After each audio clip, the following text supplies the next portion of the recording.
Welcome to Mind Scramble. Settle in, light slow, shoulders loose. Breathe easy. This is your quiet corner of the cosmos, where science slows down and wonder feels simple.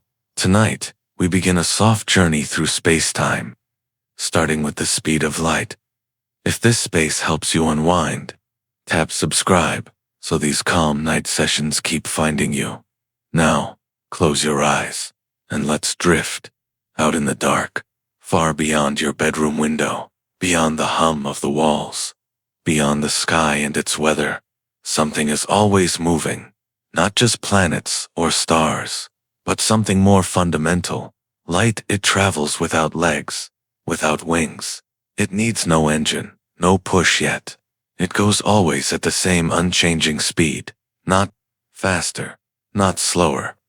Not even the vast pull of a black hole can make it move any quicker. It's as if the universe itself holds up a single sign written in S, this far and no farther. The speed of light is not just a number, it's a law, a limit, a kind of cosmic rhythm. If space were a great lake, then light is the fastest ripple that can ever move across it. No other wave can go ahead of it. Nothing can outrun it. And that's strange, isn't it? In your everyday life, speed is flexible. You walk, you run, you stop. You watch things zoom past you. A car speeds up. A plane overtakes a bird. You're used to the idea that motion stacks, that one thing can go faster than another, and maybe even catch up. But light doesn't play by those rules. Imagine shining a flashlight from the back of a moving spaceship. You might think that because the ship is already speeding for a word, the light would go even faster than usual. But it doesn't.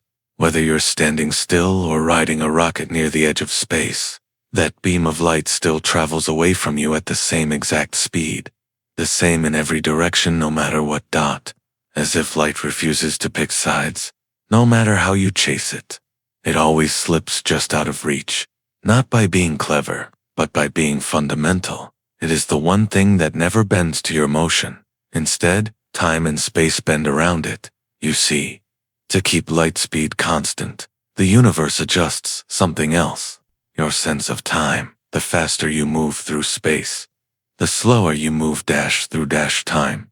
It's as though the universe is keeping a quiet balance, shifting one dimension to preserve another. And this is where it starts to get dreamlike. Imagine you're on a train moving close to the speed of light. You look down at your wristwatch and it ticks. 1 second, 2 seconds, 3. Everything seems normal. But to someone watching from outside, someone standing still, your watch ticks slower, your heart beats slower. Even your thoughts might appear to drift more slowly.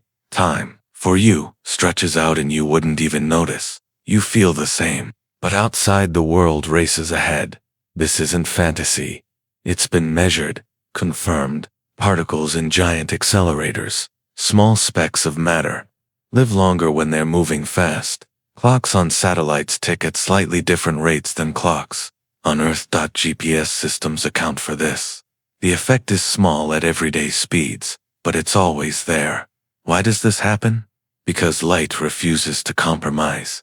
It is the universe's anchor, its non-negotiable thread. Everything else, including time itself, must adapt.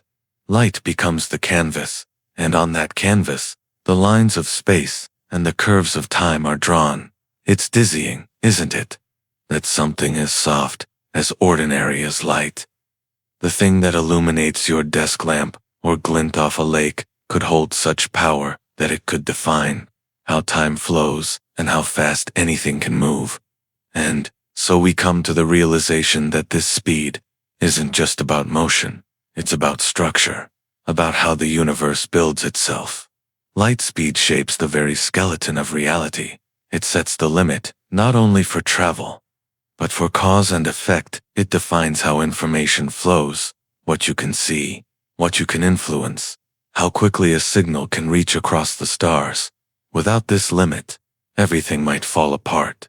Even now, as you lie in stillness, light dances on your skin from the smallest screen to the furthest starlight. It connects you quietly to the cosmos, and even though you feel still, you too are moving, spinning on Earth, orbiting the sun, swinging through the galaxy, and always this speed. The speed of light acts as your boundary. It is not a wall, more like a gentle edge, a hush at the borders of what's possible. You don't need to chase it. It's already with you in every flicker of sight, every breath warmed by sunlight, every photon that quietly kissed your face today. And yet, what would happen if you could reach it, or get just close enough to feel time really slow? Could you perhaps see into the future? Step into a world where time flows differently. What happens when speed and time pull against each other too tightly? What if at light speed, time itself simply stops? Let's drift there. Next. Light touches everything.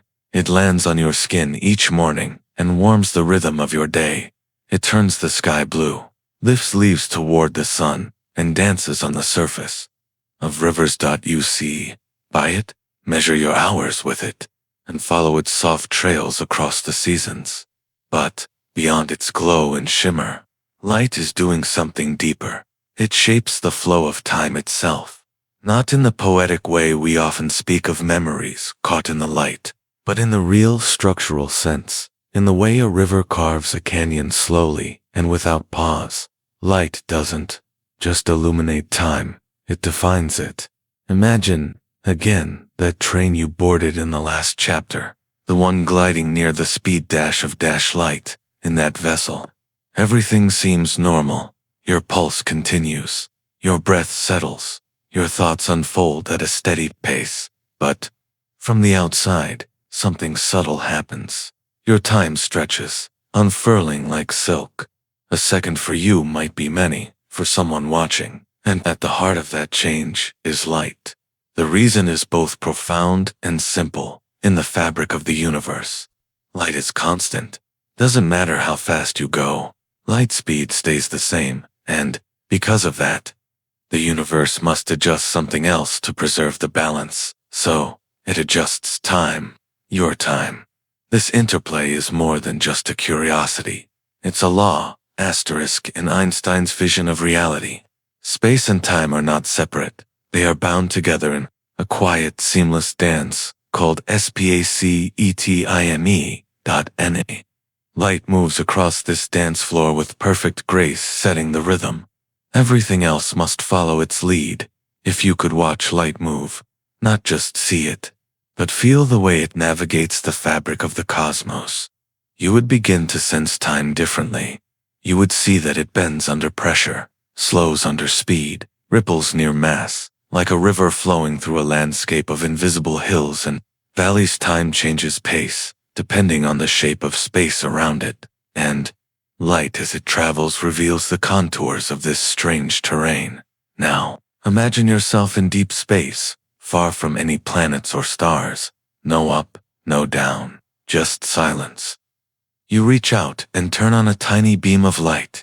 It spills out perfectly straight, vanishing into the black dot. It moves not just through space, but through time, connecting your now to something else is later. That beam becomes a messenger, a bridge between events, a way for one moment to say hello to the next dot. And this is where the magic deepens, because light doesn't just move across time, it carries it. Every tick of a clock, every heartbeat, every signal bouncing between atoms, all rely on light. Inside your body, nerves flash with electrical signals, but those signals ride on photons. The way you perceive time, how long a second feels, or how memory unfolds, is intimately shaped by the pace of light within you. In fact, some of the most precise clocks ever built use light itself to mark time. Lasers pulsing inside, atomic clocks measure moments with unimaginable accuracy. These aren't just tools, they're reflections of nature's own metronomy, and nature keeps this tempo with astonishing loyalty. The light from a star 100 million years ago still moves at the same exact speed. It hasn't tired, hasn't stumbled. It travels through cold voids and shifting galaxies with perfect consistency, a silent architect laying down the frame of time. piece by glowing piece. Think of that light from ancient days, still arriving now. The past, quite literally, beams into the present. Even your memories are formed under this architecture. Light enters your eyes, touches your brain, and becomes experience. In that process, time is recorded. A fraction of a second, and now a moment has shaped. It becomes part of you. So much of your life is lit from within, and in sleep too, when the world dims, light echoes. Remain. Dreams follow a rhythm. Melatonin rises and falls. Circadian clocks nestled deep in your brain, still ticking time with the sun, even in darkness. Light's influence hums softly beneath the surface. You are in so many ways built by it. But light is not just a biological force. It's a cosmic one. Asterisk. It keeps the galaxies honest.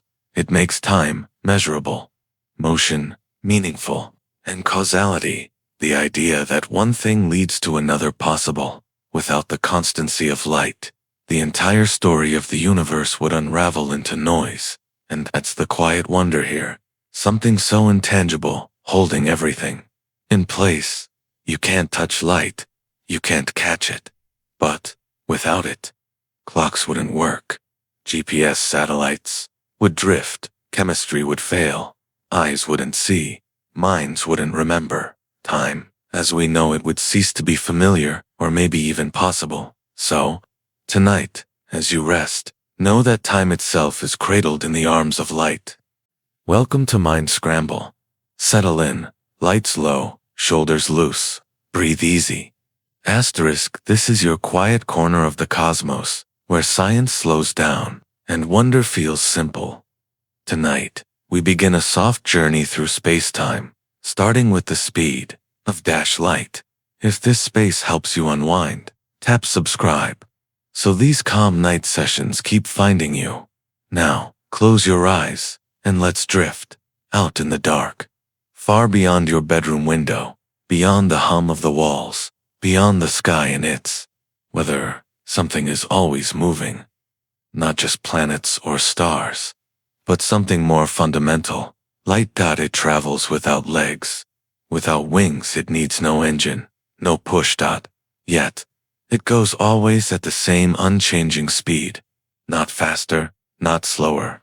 Not even the vast pull of a black hole can make it move any quicker. It's as if the universe itself holds up a single sign written in S: this far and no farther. The speed of light is not just a number. It's a law, a limit, a kind of cosmic rhythm. If space were a great lake, then light is the fastest ripple that can ever move across it. No other wave can go ahead of it. Nothing can outrun it. And that's strange, isn't it? In your everyday life, speed is flexible. You walk, you run, you stop. You watch things zoom past you. A car speeds up, a plane overtakes a bird. You're used to the idea that motion stacks, that one thing can go faster than another, and maybe even catch up. But light doesn't play by those rules. Imagine shining a flashlight from the back of a moving spaceship.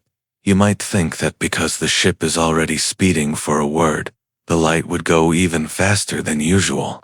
But it doesn't. Whether you're standing still or riding a rocket near the edge of space, that beam of light still travels away from you at the same exact speed. The same in every direction, no matter what.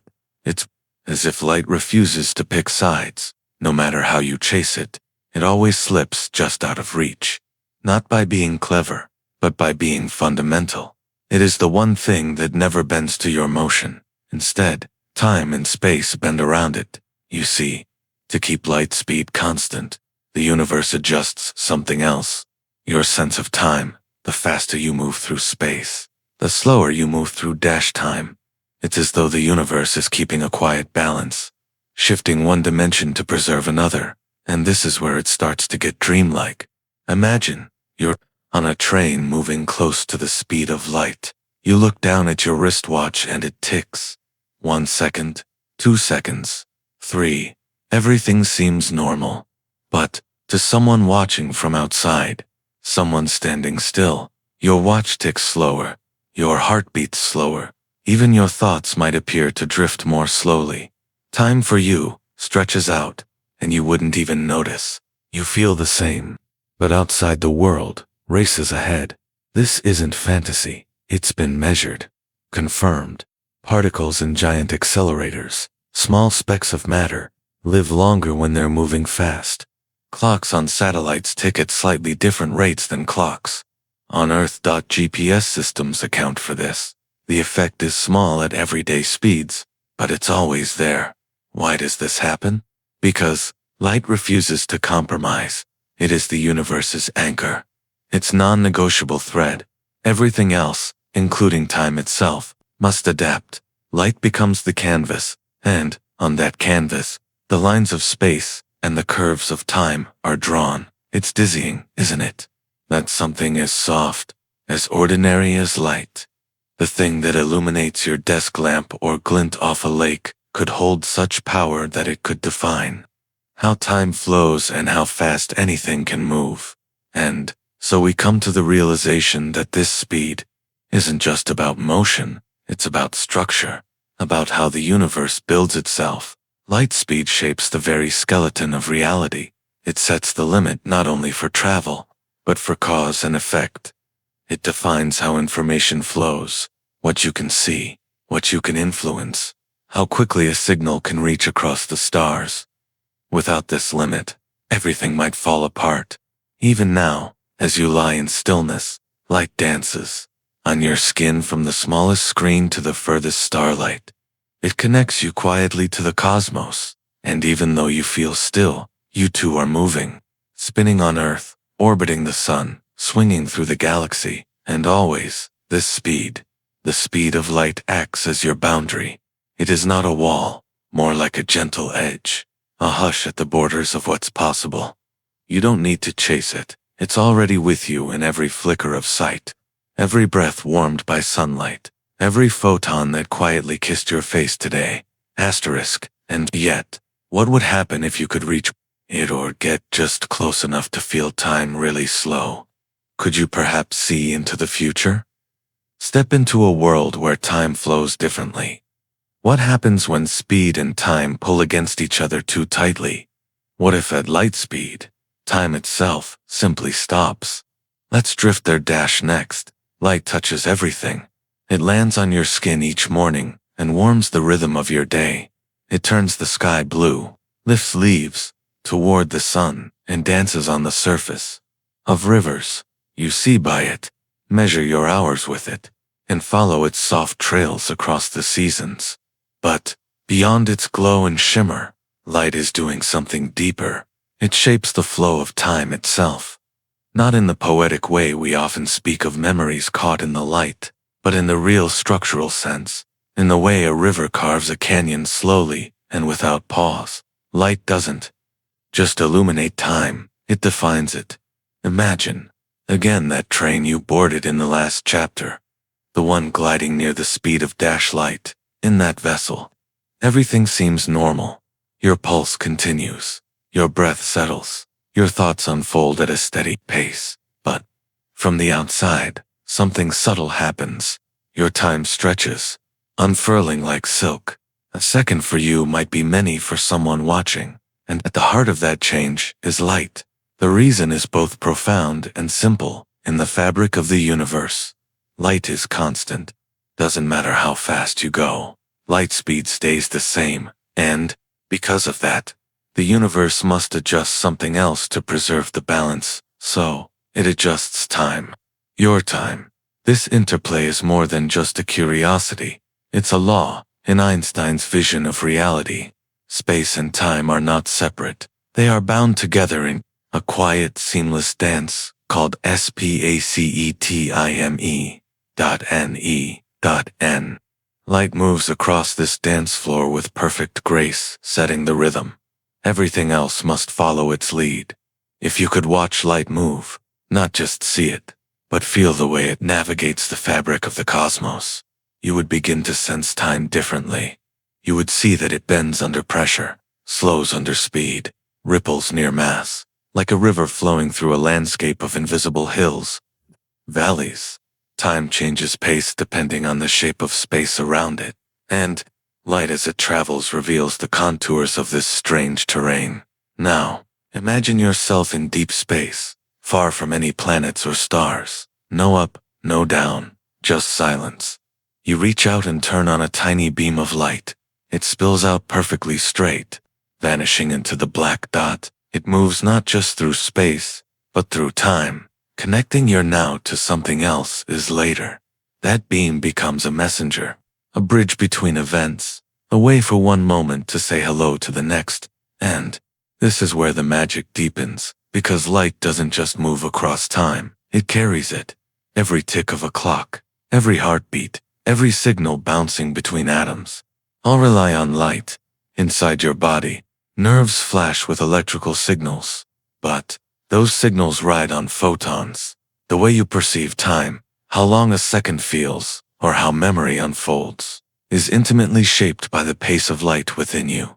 In fact, some of the most precise clocks ever built use light itself to mark time. Lasers pulsing inside, atomic clocks measure moments with unimaginable accuracy.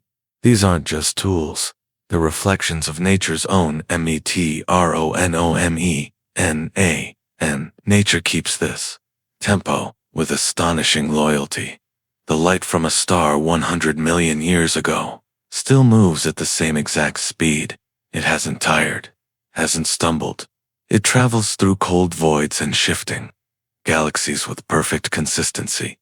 A silent architect laying down the frame of time, piece by glowing piece. Think of that light from ancient days, still arriving now. The past, quite literally, beams into the present. Even your memories are formed under this architecture.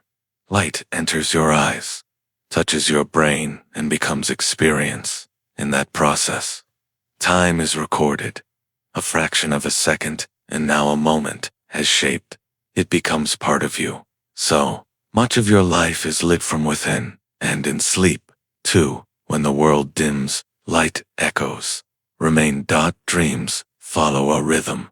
Melatonin rises and falls. Circadian clocks nestled deep in your brain, still ticking time with the sun, even in darkness. Light's influence hums softly beneath the surface. You are in so many ways built by it, but light is not just a biological force. It's a cosmic one. It keeps the galaxies honest. It makes time measurable, motion meaningful, and causality, the idea that one thing leads to another possible. Without the constancy of light, the entire story of the universe would unravel into noise, and that's the quiet wonder here. Something so intangible holding everything in place. You can't touch light. You can't catch it.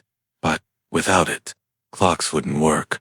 GPS, satellites would drift, chemistry would fail, eyes wouldn't see, minds wouldn't remember. Time, as we know it, would cease to be familiar, or maybe even possible. So, tonight, as you rest, know that time itself is cradled in the arms of light.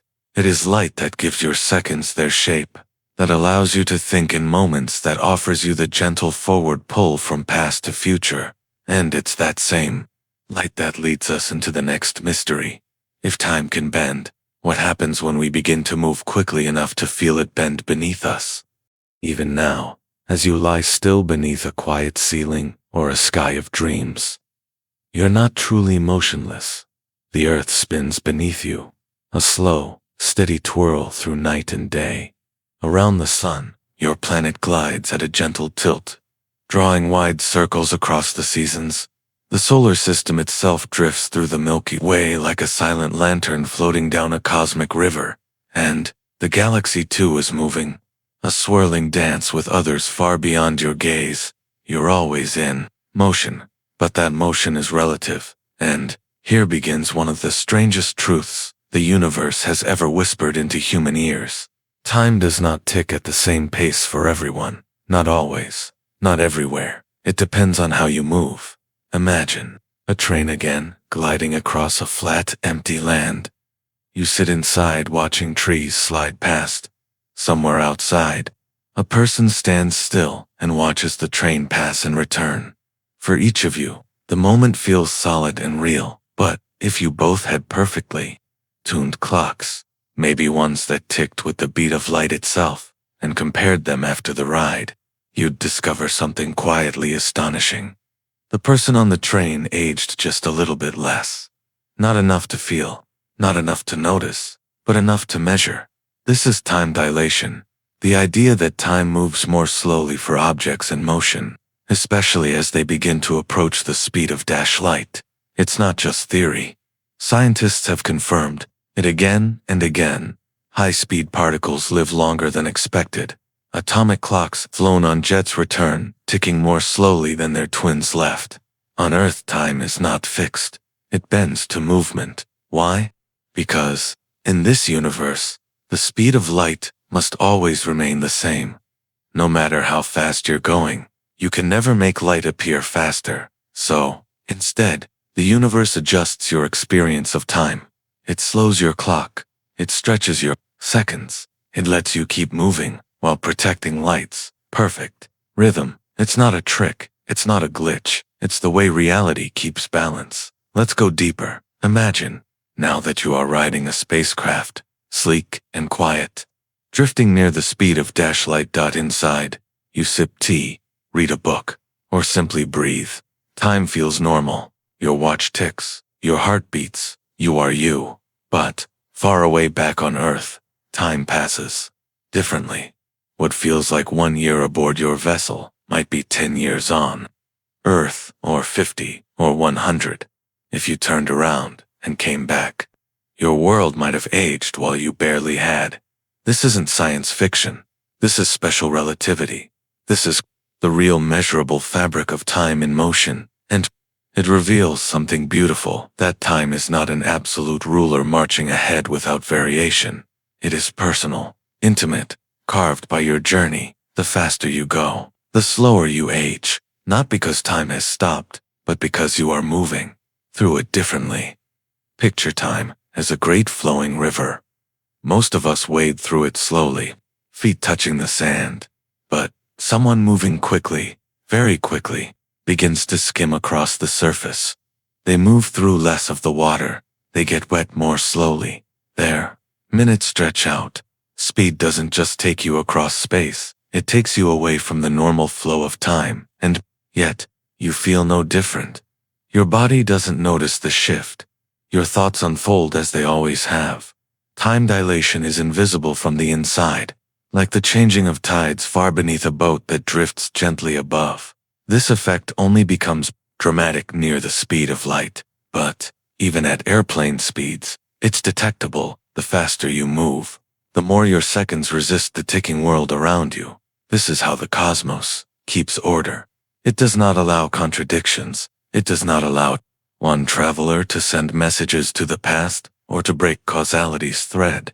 Instead, it quietly alters your tempo, or so everything remains smooth. This shifting of time with motion is not something humans evolved to notice. We're creatures of small speeds and gentle distances, but nature notices, and she keeps time with precision. Your body, soft and slow, doesn't need to understand these equations, but your imagination, your mind, can feel their shape. You can sense what it would be like to drift far and fast and return to a world no longer the same. You could leave a newborn behind and come back to find her grown or gone. That realization stirs something. It makes speed no longer a number. It becomes a kind of power, a way to stretch or save your time. Not by magic, not by myth, but by motion. So what does this mean for you? It means time is more flexible than it seems. It means that movement itself can cradle your hours more gently, and means that if you move fast enough to brush against light, you could skip forward in time. You could leap into the future. This doesn't mean you could pick a day and return to it like a bookmark, but it means the arrow of time could bend around your journey. You wouldn't escape time. You would ride it differently. This idea that speed can carry you beyond the ticking of normal clocks reshapes everything. It makes motion into a kind of magic, not the kind that breaks rules, but the kind that reveals new ones. Tonight, as you lie still, remember that even rest is relative, that the stars above you seem fixed only because they move with you, and that time, though quiet, is not the same for all travelers. You are held in a river, but not all rivers flow at the same pace, and just ahead there is a story, a paradox of two siblings, and a journey that makes one younger than the other, a tale, not of myth, but of physics. Let's drift their dash next. Imagine two twins born seconds apart. They share the same smile, the same stories, the same stretch of time. Their hearts beat together as children, and they grow side by side, and their lives unfold in rhythm, almost indistinguishable. But one day, one of them leaves, not in the ordinary way, not across town or across the seas, but far beyond, into space, into motion, into speed. The traveling twin boards a spacecraft and launches outward, smooth, silent, and fast. So fast that the ship skims just below the speed of light, gliding through the black like a feather caught in gravity's breath. And while that twin is away, the other stays behind, grounded on Earth, walking through ordinary days. Now, imagine this journey lasts a long time. Maybe decades pass on Earth, enough for forests to grow and wither, cities to rise, oceans to shift, children to become parents. Time as we know it flows onward. But, on the ship, things feel different, inside. The traveling twin still blinks, breathes, thinks, and dreams. Life continues, but slowly, gently. The seconds are stretched out like silk pulled taut. The body ages, but less. The days unfold, stumble, but fewer. This is the essence of the twin paradox, a real, measurable, and deeply strange prediction of special relativity. And, when the traveling twin returns, something astonishing happens. They are younger, not in spirit, not in energy, but truly biologically measurably younger than the one who stayed behind. The difference might be slight or dramatic. It depends on how fast they traveled and for how long, but the effect is real. The twin who journeyed at great speed through space has in a quiet and profound way also journeyed differently through time. Why? Because motion changes the way time flows, as we learned before. The faster you go, the more time slows down for you, not in perception, but in actual passage. The twin on Earth remains in one frame of reference, grounded, still relative to the planet. The other twin, moving at tremendous speed, enters a different frame, one where time ticks more slowly. The universe honors both perspectives, but it doesn't give them the same rhythm, and this difference doesn't show up immediately. It's only when the twins reunite, face to face, again, after all those years, that the story becomes clear. One has aged more, the other less. And yet both feel their time as natural as ordinary. This is the mystery, the paradox. Because each twin feels like they lived every second, but one of them, by moving so fast, took a shortcut through time, not backward, not outside of it, but along a slower path, and, in doing so, they age less. The twin paradox isn't science fiction, it's science fact. In fact, astronauts aboard the International Space Station, though only traveling at a small fraction of light speed, experience a similar but very tiny effect. Their clocks tick slightly slower than those on Earth. They return just a whisper, younger than if they had stayed. The difference is minuscule, but measurable, at higher speeds. That difference grows. So, what does this mean for you? It means time is not rigid. It's not a universal clock on the wall of the cosmos. It bends, stretches, and warps depending on your journey. You carry your own personal time with you, like a soft, invisible blanket that wraps around your body and changes with every movement. And, when you move fast enough, truly faster, you drift into a rhythm all your own. The twin paradox helps you feel that, helps you see time as pliable, not fixed, Not just a line, but a fabric. It also whispers something deeper, something poetic. That aging isn't just about candles or calendars. It's about motion, about how fast you move through the world. It's about how you ride the river of time. And it's also a reminder, even if you share the same beginnings with someone, your paths may carry you through time in beautifully different ways. So, tonight, as you lie still, perhaps there's a twin of thought inside you. One that stays and one that travels. One that rests here and one that ventures far. And as you drift off, you might wonder, what would it feel like to travel so fast, so far that time itself barely touched you? What would it feel like to become light? Let's float there next. Imagine two twins born seconds apart. They share the same smile, the same stories, the same stretch of time. Their hearts beat together as children. They grow side by side and their lives unfold in rhythm, almost indistinguishable. But one day, one of them leaves. Not in the ordinary way, not across town or across the seas, but far beyond, into space, into motion, into speed. The traveling twin boards a spacecraft and launches outward, smooth, silent, and fast. So fast that the ship skims just below the speed of light, gliding through the black like a feather caught in gravity's breath. And, while that twin is away, the other stays behind, grounded on Earth, walking through ordinary days. Now, imagine this journey lasts a long time. Maybe decades pass on Earth, enough for forests to grow and wither, cities to rise, oceans to shift, children to become parents. Time as we know it flows onward, but on the ship, things feel different. Inside, the traveling twin still blinks, breathes, thinks, and dreams. Life continues, but slowly, gently. The seconds are stretched out like silk pulled taut. The body ages, but less. The days unfold, SUMBER. This is the essence of the twin paradox. A real, measurable, and deeply strange prediction of special relativity. And, when the traveling twin returns, something astonishing happens. They are younger, not in spirit, not in energy, but truly, biologically measurably younger than the one who stayed behind. The difference might be slight or dramatic. It depends on how fast they traveled and for how long.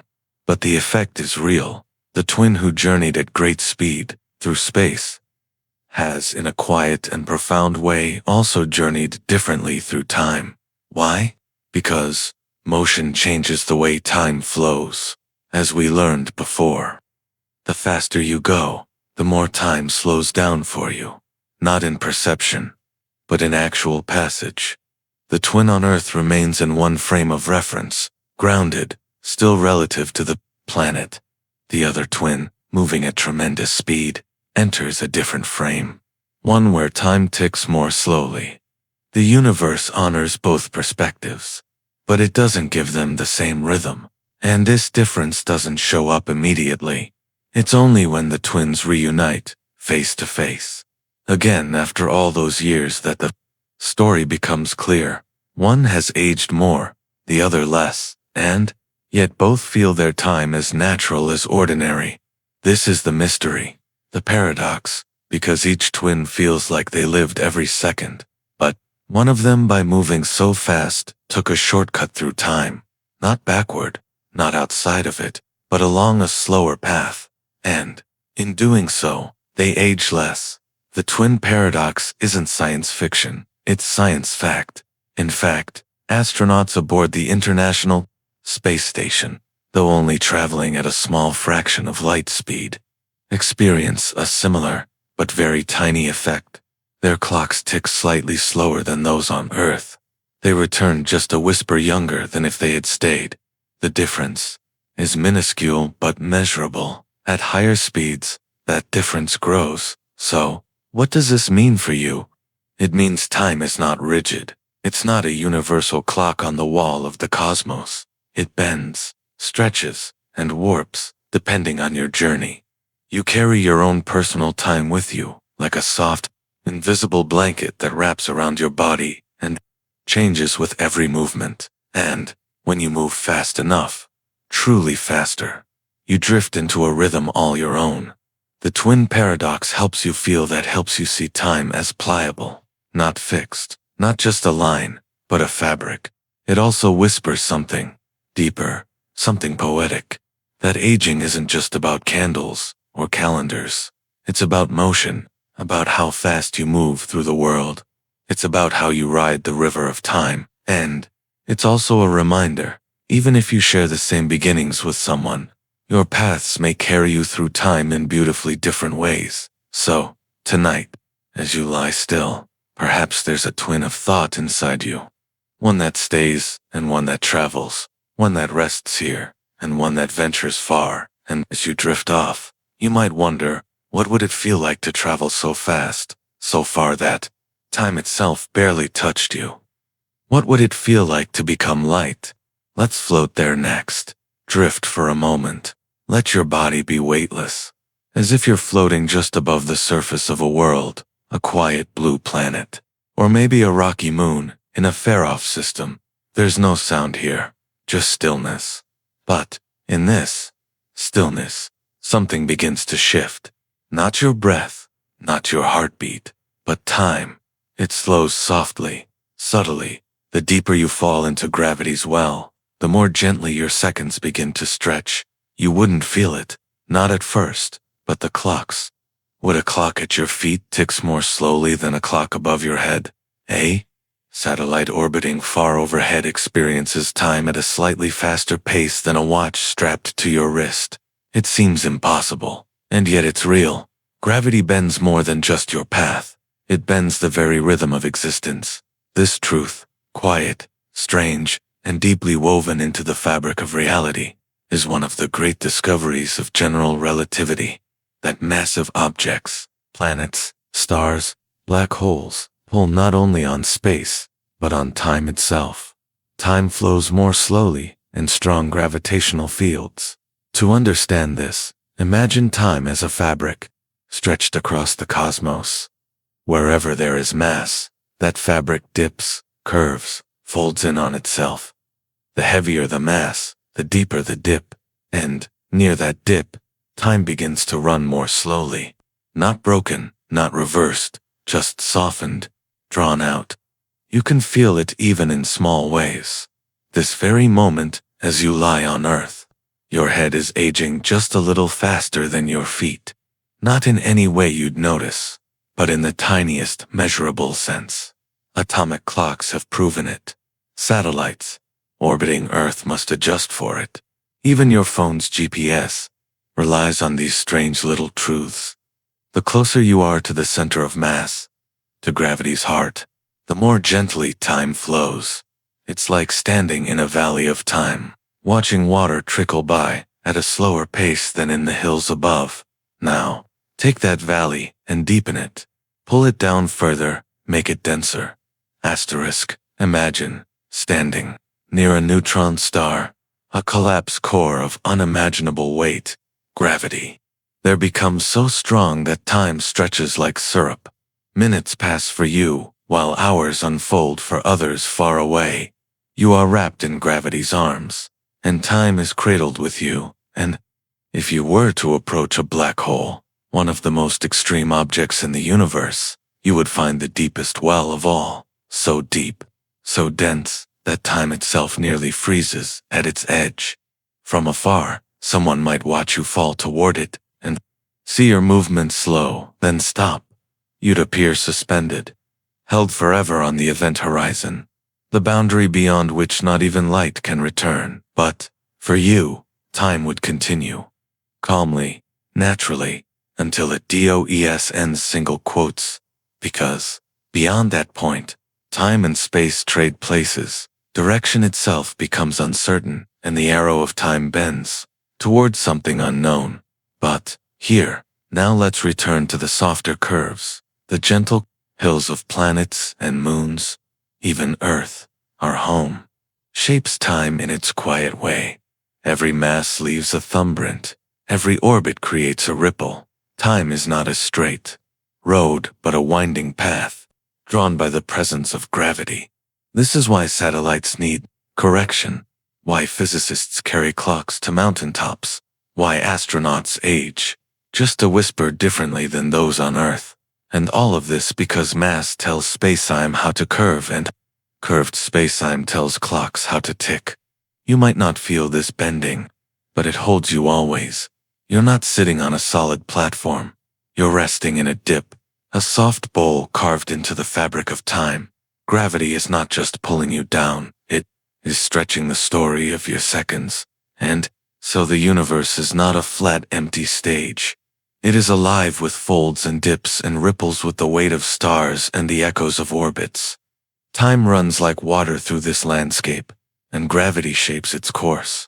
Tonight, as you lie still, you are floating on a quiet curve in time, and just as speed can stretch time, so too can gravity. They are not separate forces, but partners in a larger dance, and both of them in different ways pull on the same invisible thread. Together, they create the tempo of your days and the flow of your years, and when they combine, when speed and gravity both rise to their extremes, time becomes something new, something delicate, something fragile, and nowhere is that more vivid than at the edge of a black hole, a place where light tries to escape but never does, where time seems to hover at the brink, where physics folds in on itself. Let's drift toward that mystery next. You're floating again, not above the Earth now, or through the quiet lanes of orbit, but far deeper, out past the planets, beyond the scattered dust of forgotten comets, to the black stillness where stars begin to vanish. Ahead of you, something waits at first. It's nothing, not a shape, not a glow, a darkness so complete it seems like absence itself. But this is no empty patch of space. It is one of the most mysterious and powerful objects in the universe, a black hole. You drift toward it gently, calmly. There's no tug at first, no rush of wind or scream of motion, just a deepening stillness, a silence that begins to fold around your thoughts. Black holes are born from collapse. When a massive star has burned through its fuel, it can no longer push against its own gravity. It falls inwards deeper and deeper until what remains is not just dense, but infinitely so. Point A, singularity. The mass of many suns compressed into a space so small, its edges blur into impossibility. Around its space curves so steeply that nothing can climb out. Not matter, not energy, not even light, and with light trapped. So is time. Approach a black hole, and time begins to stretch. Not in a way you'd feel, not like a slow afternoon or a long wait, but in the very structure of seconds. Each moment begins to pull apart, to lengthen, to resist the next. To an observer watching from far away, you would appear to slow down, fall slower, move less and less, and just before you cross the threshold, the event horizon, you would seem to freeze, never quite reaching it. But, from your own point of view, things remain steady. You drift on. Time flows. You cross the boundary in a moment that feels perfectly ordinary, and then you're inside, beyond the horizon. The paths of space and time twist. The arrow of time, once so sure, so familiar, turns inward. Every direction leads deeper. You're not falling through space. You're falling through time toward the singularity, and no message, no memory, no light can return from where you've gone. But let's pause for a moment. Let's linger at the edge, the event horizon, where the rules of the universe begin to bend, but not yet break. This edge is not a surface. There's no wall. It's simply the place where escape becomes impossible. Light traveling upward from this point doesn't make it out. It stretches and weakens, fades into ren and vanishes, its energy drained by the steepness of time. You're hovering there now, just outside.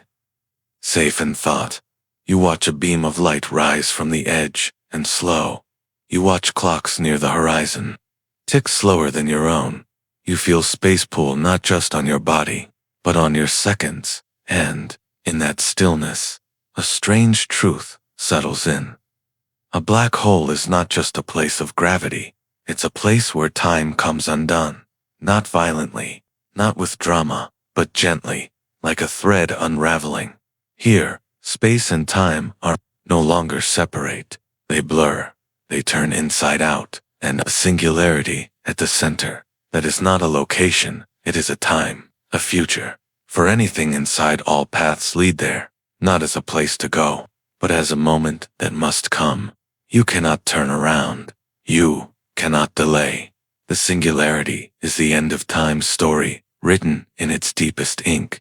No one truly knows what happens there. The math stumbles, the theories break. Perhaps new physics waits at that core.org. Perhaps nature keeps some secrets forever folded. But you're not there. You're still on the edge, still, in a place where light hovers and time leans, and, in this suspended moment, something begins to stir inside you.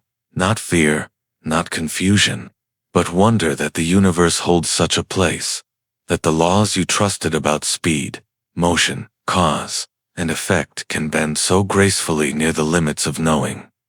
Black holes are not mistakes. They are not flaws in the system. They are windows. They reveal how the universe handles extremes and how even at its sharpest edges there is order, silent, mysterious order. And they teach us this, that time can slow so much it nearly stops, that light can stretch so far it cannot rise, that gravity at its deepest is not just pulled, and it rewrites the script of reality. Tonight, as you rest, you can carry this image, a black sphere in a field of stars, a place where time holds its breath, where past and future blur into curvature, and perhaps you'll wonder if time can bend this far. If even light cannot escape, then maybe time is not just a line. Maybe it's a landscape, one with valleys and cliffs, ridges and ravines, a terrain shaped not just by speed, but by mass, by energy, by presence. Let's explore that idea. Next, let's begin to see time not as a ticking clock, but as a landscape we move through.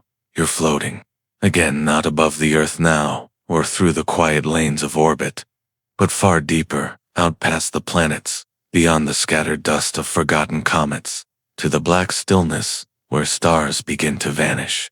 Ahead of you, something waits. At first, it's nothing, not a shape, not a glow, a darkness so complete it seems like absence itself.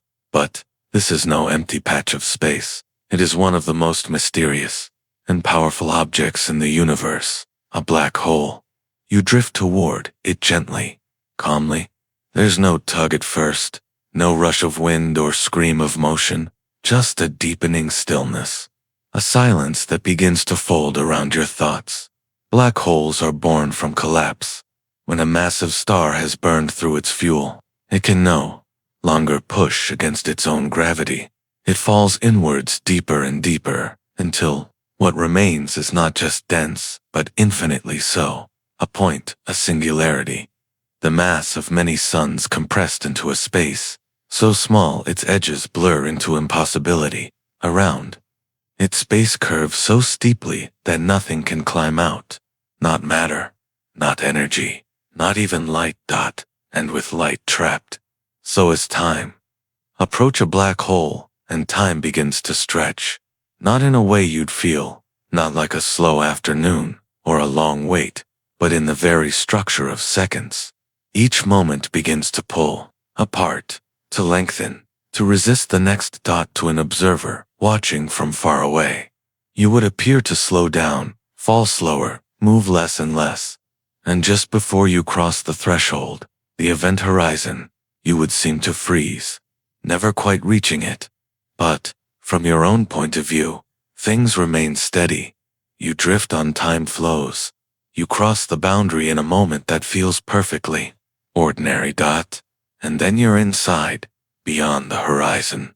The paths of space and time twist. The arrow of time, once so sure, so familiar, turns inward. Every direction leads deeper. You're not falling through space. You're falling through time toward the singularity. And no message, no memory, no light can return from where you've gone. But let's pause for a moment. Let's linger at the edge, the event horizon, where the rules of the universe begin to bend, but not yet break. This edge is not a surface.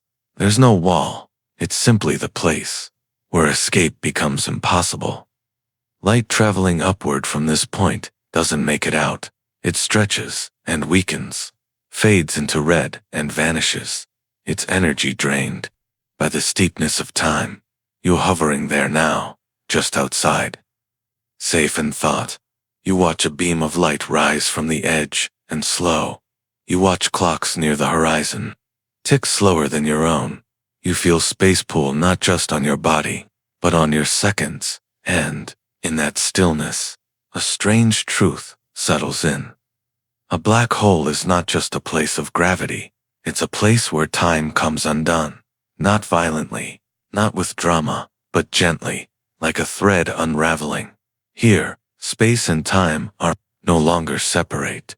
They blur, they turn inside out, and a singularity at the center. That is not a location, it is a time, a future. For anything inside, all paths lead there, not as a place to go, but as a moment that must come. You cannot turn around. You cannot delay.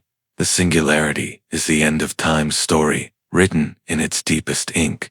No one truly knows what happens there. The math stumbles, the theories break. Perhaps new physics waits at that core.org. Perhaps nature keeps some secrets forever folded. But you're not there. You're still on the edge, still, in a place where light hovers and time leans, and, in this suspended moment, something begins to stir inside you. Not fear, not confusion, but wonder that the universe holds such a place, that the laws you trusted about speed, motion, cause, and effect can bend so gracefully near the limits of knowing. Black holes are not mistakes. They are not flaws in the system. They are windows. They reveal how the universe handles extremes and how even at its sharpest edges there is order, silent, mysterious order. And they teach us this, that time can slow so much it nearly stops, that light can stretch so far it cannot rise, that gravity at its deepest is not just pulled, and it rewrites the script of reality. Tonight, as you rest, you can carry this image, a black sphere in a field of stars, a place where time holds its breath, where past and future blur into curvature, and perhaps you'll wonder if time can bend this far. If even light cannot escape, then maybe time is not just a line. Maybe it's a landscape, one with valleys and cliffs, ridges and ravines, a terrain shaped not just by speed, but by mass, by energy, by presence. Let's explore that idea. Next, let's begin to see time not as a ticking clock, but as a landscape we move through. Picture galaxies swirling in valleys of space, IME. Imagine massive black holes forming deep wells where time barely trickles. Think of light traveling across this landscape not in a straight line, but along curves guided by the shape of the terrain. This is the essence of general relativity, Einstein's great idea that space and time together form a dynamic fabric, and that fabric can ripple, can bend, can even wave. When two black holes collide, they send out pulses, gravitational waves, ripples in the very texture of space and time. These waves travel across the cosmos, changing the distance between things ever so slightly as they pass through. We've heard them now, detected them, soft echoes from far away felt here in the tiniest instruments, a shiver in the landscape of time. And so, as you drift tonight, let go of the line, let go of the ticking dot, begin to feel time as something you move through, like a meadow, or a stream, or a dream. Let it rise and fall. Asterisk, let it slope and curve, and realize perhaps, for the first time, that you are a traveler in a landscape that is always shifting, always reshaping itself around mass, energy, and motion. You're not walking a single road. You're moving through a field of moments, and terrain beneath your steps is alive. Which brings us to a question. Why is there a speed limit at all in this landscape? Why can't we move faster than light? Why does that ripple, the fastest ripple in all of reality, define what's possible? Let's drift toward that answer.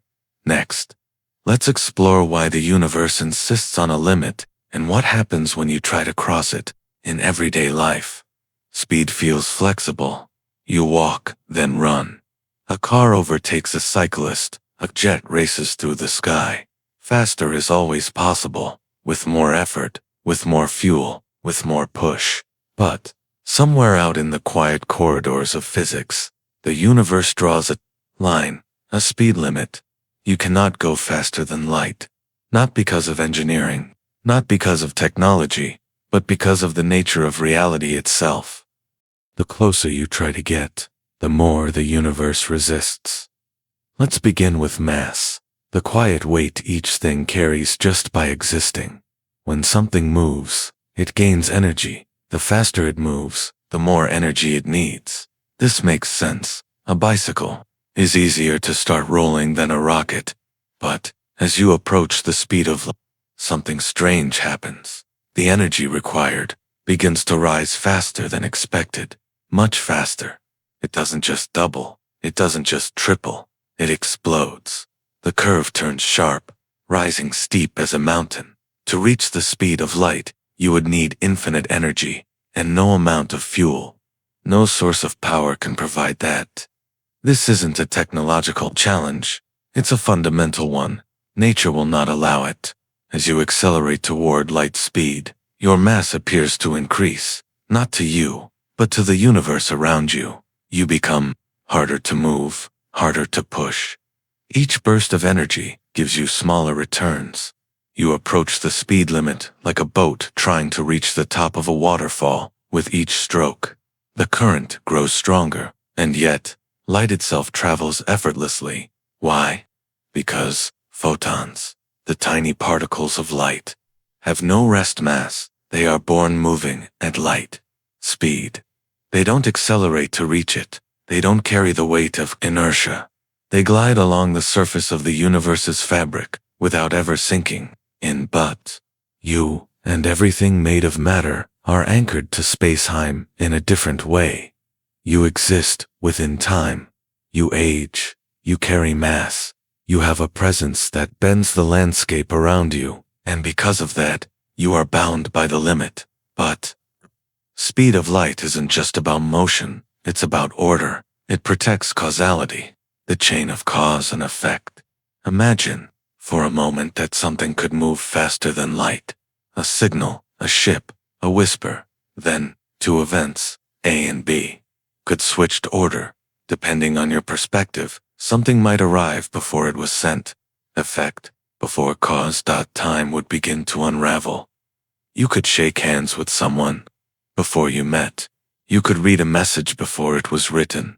The structure of reality would buckle, stretch and collapse into contradiction. The speed of light keeps this from happening. It defines what can influence what. It draws the boundary between before and after. So, when we say light speed is a limit, we're not talking about a rule we follow. We're talking about the rule that makes following possible. It is the structure beneath all change, the edge that holds time in place, the upper boundary of information itself. Nothing, not a message, not a particle, not even gravity, and can travel faster, and the universe breathes in rhythm with that truth. Even in distant galaxies, even in the first seconds after the Big Bang, the same speed limit applied. Light's constancy is what allows stars to shine, atoms to bond, space to expand coherently. In fact, the very geometry of space and time is woven around this limit. Every theory that describes motion, energy, and mass begins with this number, the speed of light.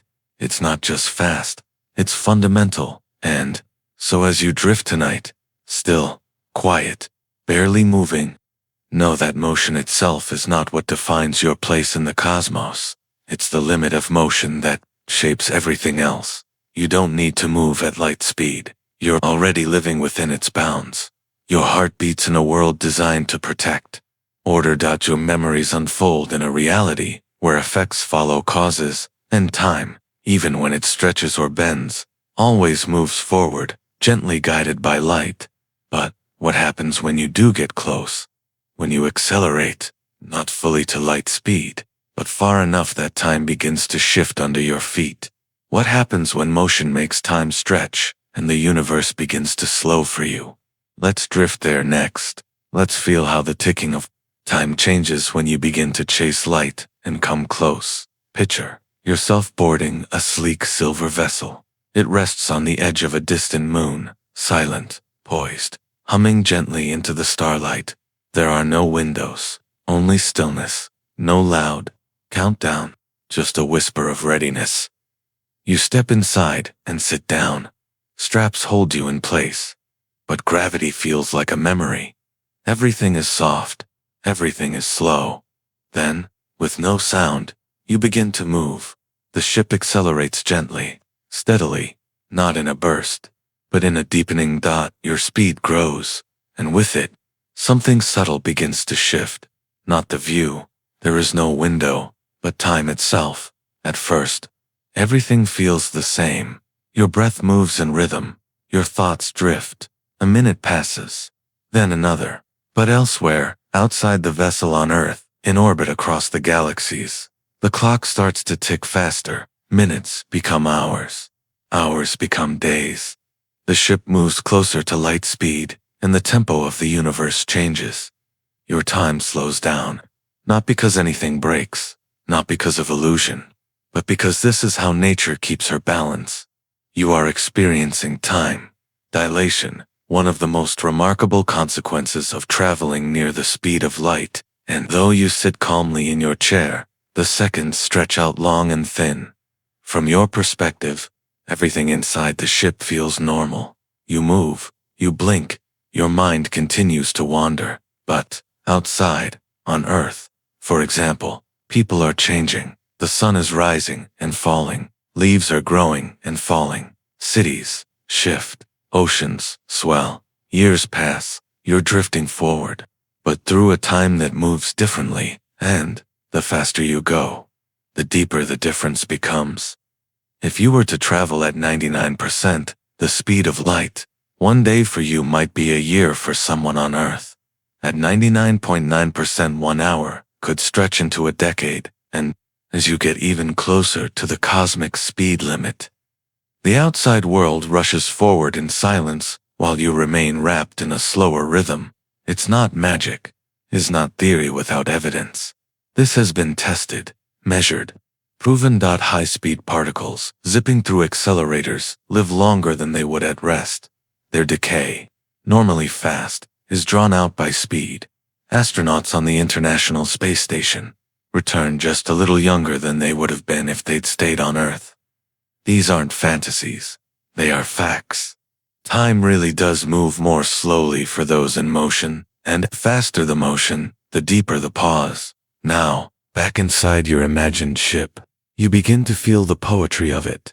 It's as if the universe is giving you more time, stretching each second as you approach its edge, not letting you skip the journey, but letting you take it slower, even as you move impossibly fast. It's a beautiful contradiction. You're racing forward, yet experiencing less of what you pass. You see less, feel less, but live longer, not in minutes, but in the depth of the moment. The outside world becomes a blur. Messages from Earth take longer to arrive. Even if someone shouts your name from far away, their voice cannot catch you. You're not just traveling through space, you're moving through a thinner version of time, and this is where relativity becomes real, tangible.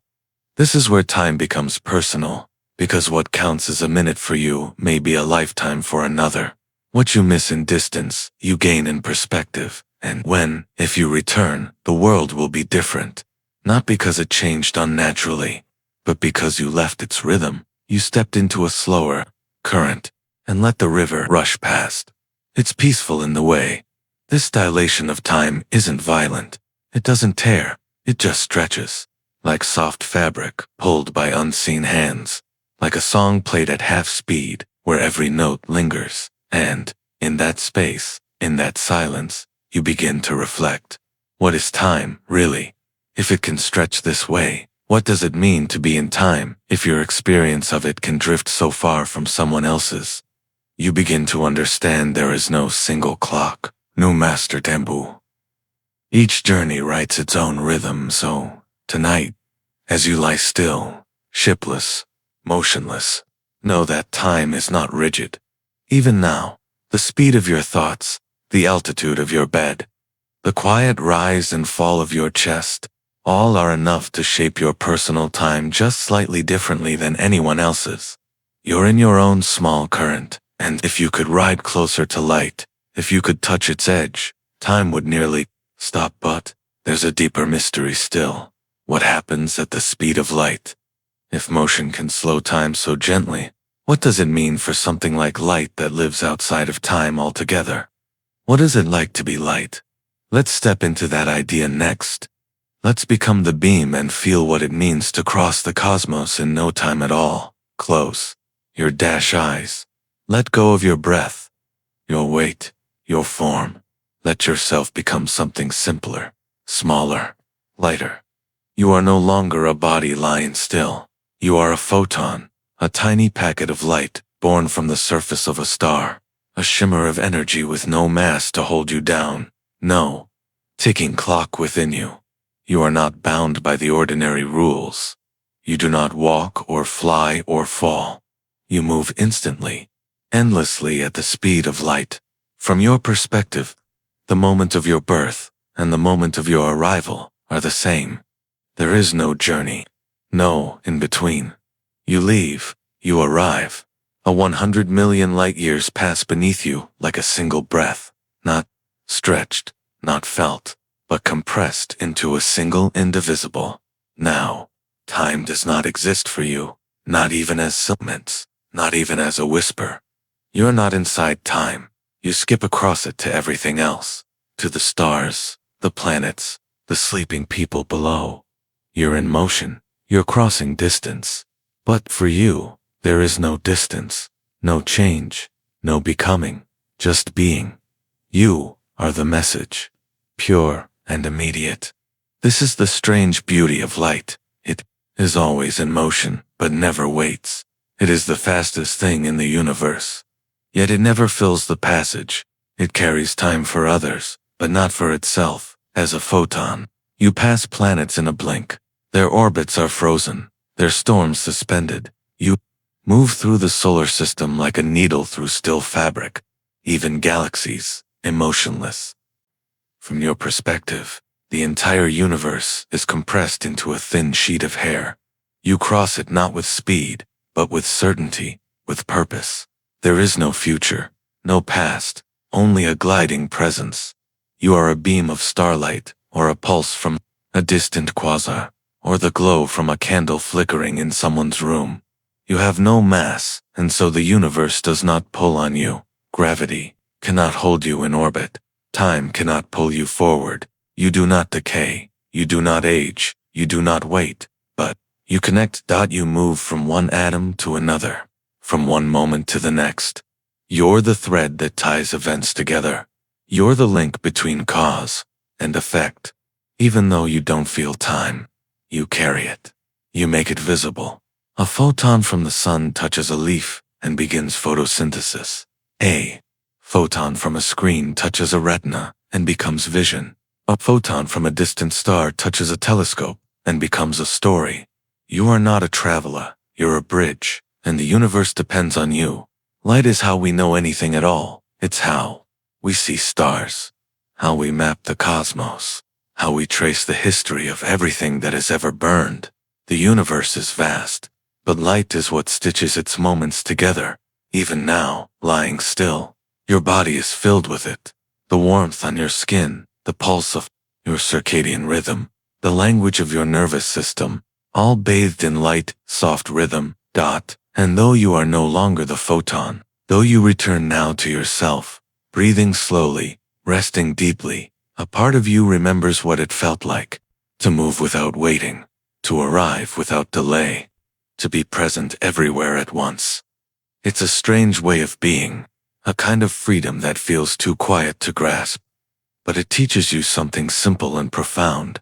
Light doesn't travel through time, it shapes it, and that idea lingers like the afterglow of a distant star, soft, steady, and illuminating. So, as you drift here in your own stretch of time, imagine the beams of light, still moving, carrying warmth, vision, memory, and across the cosmos.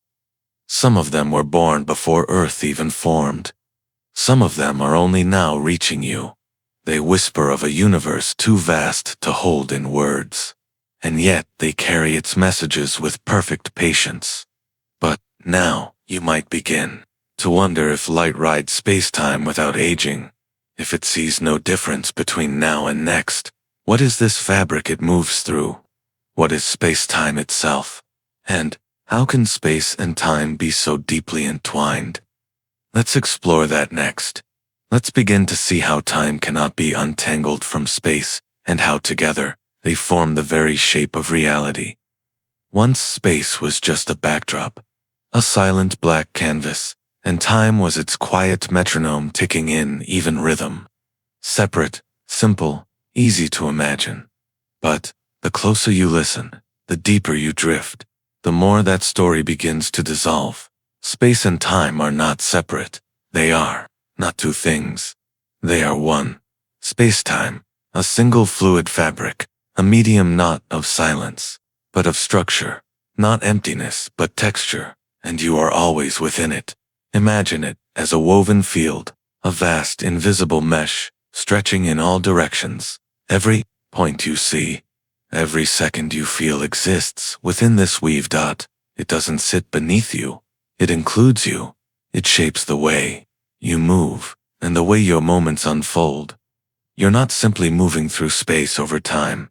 You're tracing a path within space-time, a thread, through a living, bending tapestry. Each object, each particle, planet, or person moves along its own line through this fabric called a world line. Every breath you take, every glance you cast is a point on that line. Time is not something that passes outside of you. It is the shape your presence takes through the fabric now. Imagine space-time as a giant sheet. Place a heavy ball on it, a planet say, or a star. The sheet dips, curves, the shape changes, and now any object that tries to move through this space, a beam of light, a drifting asteroid must follow the curve. This is gravity, not a force pulling at a distance, but the result of mass-bending space-time. Objects are not dragged toward each other. They are following the curves in the fabric, and time is part of that curve. When you stand near something heavy, a planet, a star, a black hole, your seconds lengthen. The path you trace through space-time dips deeper. When you move quickly, your line through the fabric tilts, stretching time and compressing space. It's not just that time and space influence each other, they are each other, different faces of the same reality, like warm and cold in water, like rise and fall in a wave. In one place, time might flow quickly, or like a smooth current. In another, it might slow, as if caught in thick grass. You're always gliding through space. I am, even now, lying still in bed. Your body feels still, but your world line curves gently through the Earth's mass, through the sun's orbit, through the galaxy's spiral. You're falling through space-time, always dot, and every point in this fabric is defined by both where and when, not just a location, not just a moment, but both together, forever connected. This is why two people can disagree on what is now. Imagine someone near a star and someone far away. The clocks they carry tick at different rates. Their measurements of space vary, and so does their sense of simultaneity of what is happening at the same time. There is no universal now, only overlapping perspectives stitched together by light. You begin to see the strangeness of this, that the universe does not provide a master clock, only local rhythms, only relative flows. But this relativity is not chaos, it's harmony. Everything fits together in a beautiful, quiet logic, and light, always light, is the thread that connects it all. It tells each point in spacetime about the others. It carries information across curves, through dips between distant stars. Even your own body, though small, influences the fabric. Your mass is not large enough to be noticed in cosmic terms, but space-time still wraps around you slightly, gently. You exist in a pocket of curved space, a shallow fold where time follows your shape. Every step you take slightly alters your path through the fabric. Every decision you make adds a new stitch to your world line, and though space-time may feel abstract, it holds everything tangible. Rising sun, the orbit of moons, the weight of sleep pressing against your eyes. It is the architecture of the cosmos, the scaffold of experience, even black holes. The most extreme distortions are just places where space-time folds inward so steeply. Nothing can climb out. They are not things. They are shapes in the fabric. So what does all this mean for you? It means you are not floating through an empty void. You're immersed in a field that listens, a field that bends gently to your mass, that shifts with your motion, that remembers your presence with a thread of curved time, tonight, as you rest. You are not separate from the stars. You are part of the same weave. The same spacetime that cradles planets and galaxies also wraps softly around you. And, as you dream, you trace your own quiet line through it. One more thread in the grand design. But, as we've seen, this fabric isn't static. It isn't frozen. It ripples. It responds when massive things move quickly, or collide. And those ripples, gentle and vast, carry messages through the cosmos. Let's drift toward those waves. Next, let's listen for the quiet tremble of gravity as it sings through spacetime.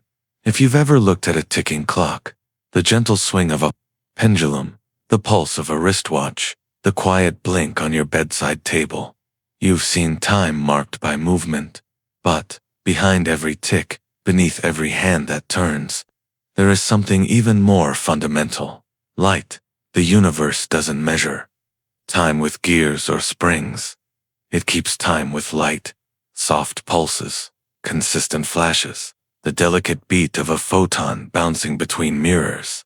This rhythm, the speed and certainty of light, is what gives time its shape.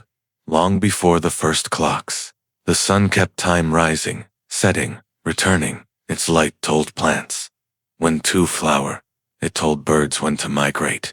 It whispered to your ancestors, sleep, wake, wait, begin, and inside you, it still does. Light enters your eyes and resets your inner clock and your circadian rhythm every day. Without it, your body begins to drift. Your sense of time grows fuzzy. You sleep longer or shorter. You feel unmanned because your time, your personal time, listens to light. But what is a clock, really? At its simplest, is it a way to divide duration into equal pieces, seconds, minutes, hours? But nature doesn't give us those labels. It gives us cycles, and light is the most precise cycle we know. Atomic clocks, the most accurate timekeepers ever built, don't use ticking hands or rotating wheels. They use the vibration of atoms, and those vibrations are measured by shining light on them. Specific frequencies of light, tuned to the atom's resonance. When the atom absorbs and releases light in perfect rhythm, it becomes a metronome, unchanging, unyielding, elegant. These clocks are so precise they would drift by only a second over the entire age of the universe, and they run on light, not sunlight, not firelight, but pure stable electromagnetic waves. Kind of light you can't see, but the universe never forgets. Even GPS satellites use these light-based clocks. When you check your phone for directions, you're relying on photons bouncing between satellites timed to billionths of a second. Without that accuracy, your location would blur by miles. So, every time you move through the world, following a map, catching a train, lighting a candle, You are trusting time as told by light. But it goes even deeper. Your nervous system, too, runs on electrical signals that fire at timed intervals. Neurons pulse, muscles twitch, thoughts unfold not as static events, but as patterns paced by internal rhythms, and, while you may not feel them directly, they are light, electric, pulsing, radiating in sequence. Your brain, your breath, your being, all dancing in tempo. So, when you lie here listening quietly, you're not just relaxing, you're syncing with the gentle pulse of a planet spinning with the soft heartbeat of light across the stars, because time, the kind you feel, and the kind that governs galaxies, is not measured by seconds alone. It is measured by motion, by light's consistency, by the certainty of a photon, always traveling the same speed, always covering the same ground in the same breathless instant. Even Einstein saw this in his thought experiments. He imagined trains and mirrors and pulses of light bouncing back and forth. He realized that if light is constant, then time must bend around it. It must stretch or squeeze to keep the balance. This is why moving clocks tick slower, why gravity slows time, why no one can outrun the speed of light. Because light is not just part of the story, it is the ruler. Every event in spacetime is described in terms of how long it would take light to travel. Between 2 points, we don't just ask how far away a star is, we ask how many light years it is. We measure distance in time, because light defines both. It is the thread between place and moment. So, tonight, as your thoughts drift, know this: you're not floating in a random darkness. You're suspended in a rhythm. The universe is ticking not noisily, not harshly, but in lights. Quiet, unwavering pulse. Every star is a clock. Every photon is a whisper of when. And your body, your quiet, resting self, is listening. But there's another question rising now. Gentle, but firm. If light governs the rhythm of time, can we use its constancy to step beyond it? Could light be the key to visiting the future? To traveling across time? Not by dreaming, but by moving. Let's drift there next. Let's ask the question, not just with hope, but with physics. Can we travel into the future? You are right now traveling through time, every breath, every heartbeat, every flicker of thought, all part of a slow drift forward, second by second, moment by moment. You're moving into the future simply by existing. But what if you could go faster? Not just aging into tomorrow, but leaping, sipping ahead while the rest of the world moves on without you. It sounds like science fiction, but it's not. Physics says it's possible, not just theoretically, but measurably. It begins with what you've already felt in time dilation. When you move at incredible speeds, time for you soon slows compared to others. And, if you move fast enough, the difference grows until it becomes a kind of time travel. You're not jumping into the future like stepping through a door. You're riding a slower current while the world flows faster. Imagine this. You board a spaceship capable of traveling close to the speed of light. You leave Earth behind and cruise through the quiet dark for a while, maybe a few months, by your own clock. You eat, sleep, read, you weigh, but only slightly. Then, one day you return and decades have passed. Your friends are older. The cities have changed. New languages, new weather, new stars in different places. You've only lived a little, but you've traveled far forward in time. This is not a dream. It's a consequence of motion. The faster you go, the slower your internal time, and so, when you come back to where you started, it's no longer the same now. It's a new now, a future you skipped into. The faster your journey, the deeper the leap. And this idea is more than imagination. We see it in practice.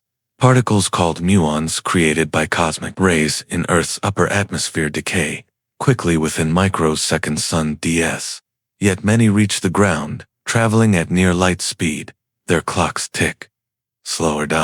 They live longer from our point of view, because time, stretches for them as they move. We've even seen this in human terms. Astronauts in orbit experience slightly less time than people on Earth. The difference is small, milliseconds, but it's there. They return a little younger, a little farther ahead. So, can we time travel into the future? Yes. With enough speed, enough energy, enough precision, you could move forward faster than those around you. You would not vanish.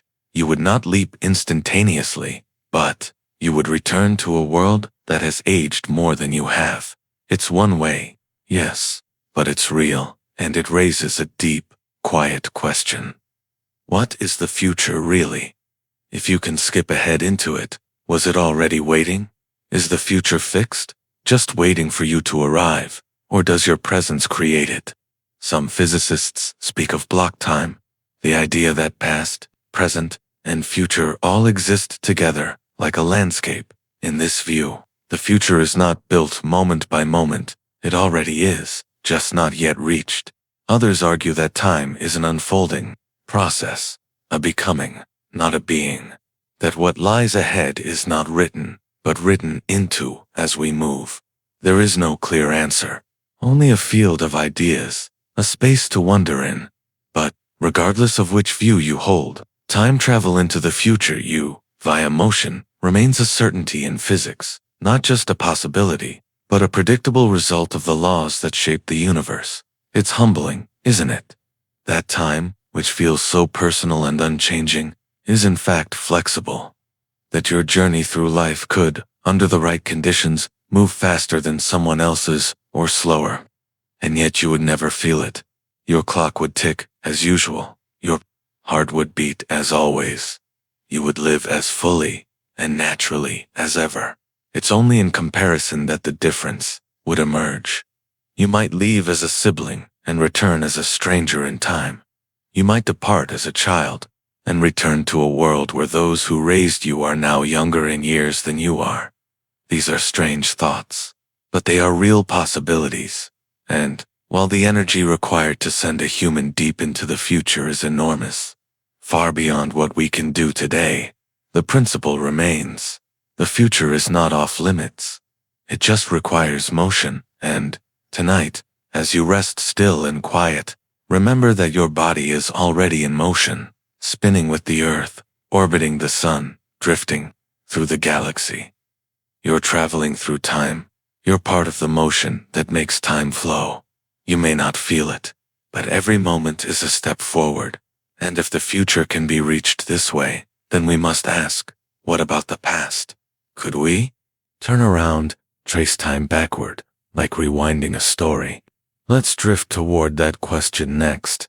Let's explore the strange, uncertain landscape of yesterday, and whether physics will ever let us visit it again. You felt it before. That quiet ache of nostalgia, a memory so vivid it plays like film behind your eyes, a scent, a sound, a flicker of light, and suddenly you are back in a moment that's long gone. You're not imagining it. You're there, at least in feeling, but can you ever truly return? Can you travel into the past? Not in dreams, not in memory, but in motion. It's a question that reaches deep into human imagination. The past calls to us to revisit lost time, to undo a mistake, to hold a vanished hand once more. It's the dream of second chances. But physics whispers something else. The laws of nature are quiet. Careful things in time, as far as we can tell, moves in only one direction. Forward. You can move slowly through time, as you do every day. You can move quickly, into the future, as we've seen, with enough speed, with enough gravity. But, backward, that path remains sealed. Why? It begins with causality, the simple, profound truth that causes come before effects, that a spark comes before the flame, that a stone is thrown before it lands. This sequence, this chain, is the spine of physics. Every theory, every formula, every observation we make rests on this order.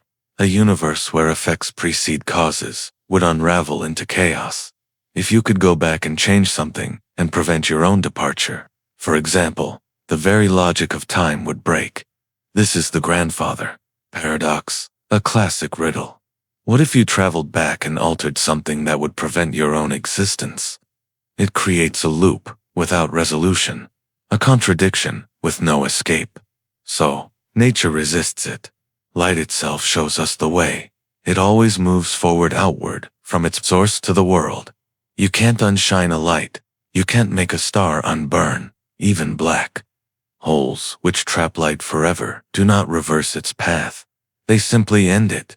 Light records history, but it never plays it backward, and yet, the past is not entirely lost, because it leaves traces. Every photon that reflects off a leaf, a face, page, every echo, every fossil, every orbit, carries information, a kind of imprint. The night sky, even as you lie here now, is a map of memory. The stars you see are not what they are, but what they were. You're always looking into the past. Even light from the moon takes time to reach you, even your own reflection. In the fraction of moment it takes to bounce back to your eyes is a glimpse of an earlier you. So, while you cannot go back, the past comes to you softly, subtly, always. We also see this in entropy, the tendency of systems to move from order to disorder. It's why cream spreads in coffee, but never unmixes. Why a dropped glass shatters, but never reforms. This increase in entropy gives time its direction, the arrow we feel.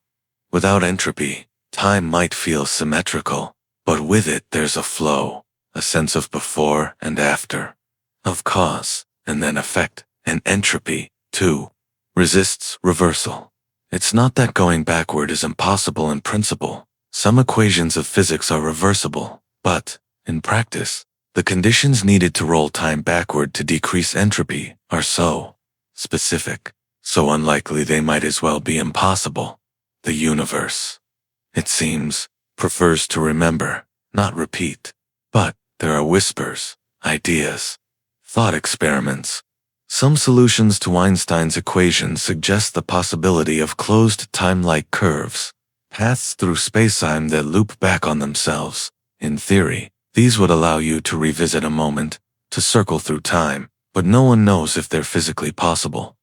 They may require exotic matter, negative energy, or violations of known laws, and, even if they did exist, paradoxes might cancel them out. Nature may protect its history with careful logic. Still, it's beautiful to consider that in every action, the past still lingers. In every particle, a memory. In every pattern, a shadow. And though you can't walk backward into yesterday, you carry it in your cells, in your thoughts, in your stories. Memory, after all, is a kind of time travel. Your mind holds echoes, rewinds conversations, replays laughter, holds the image of someone long gone, alive again for a moment inside you. Perhaps that is the closest we come, not machines or wormholes or paradoxes, but the quiet miracle of memory. It does not change the past, but it honors it, holds it, lets it breathe again, if only softly.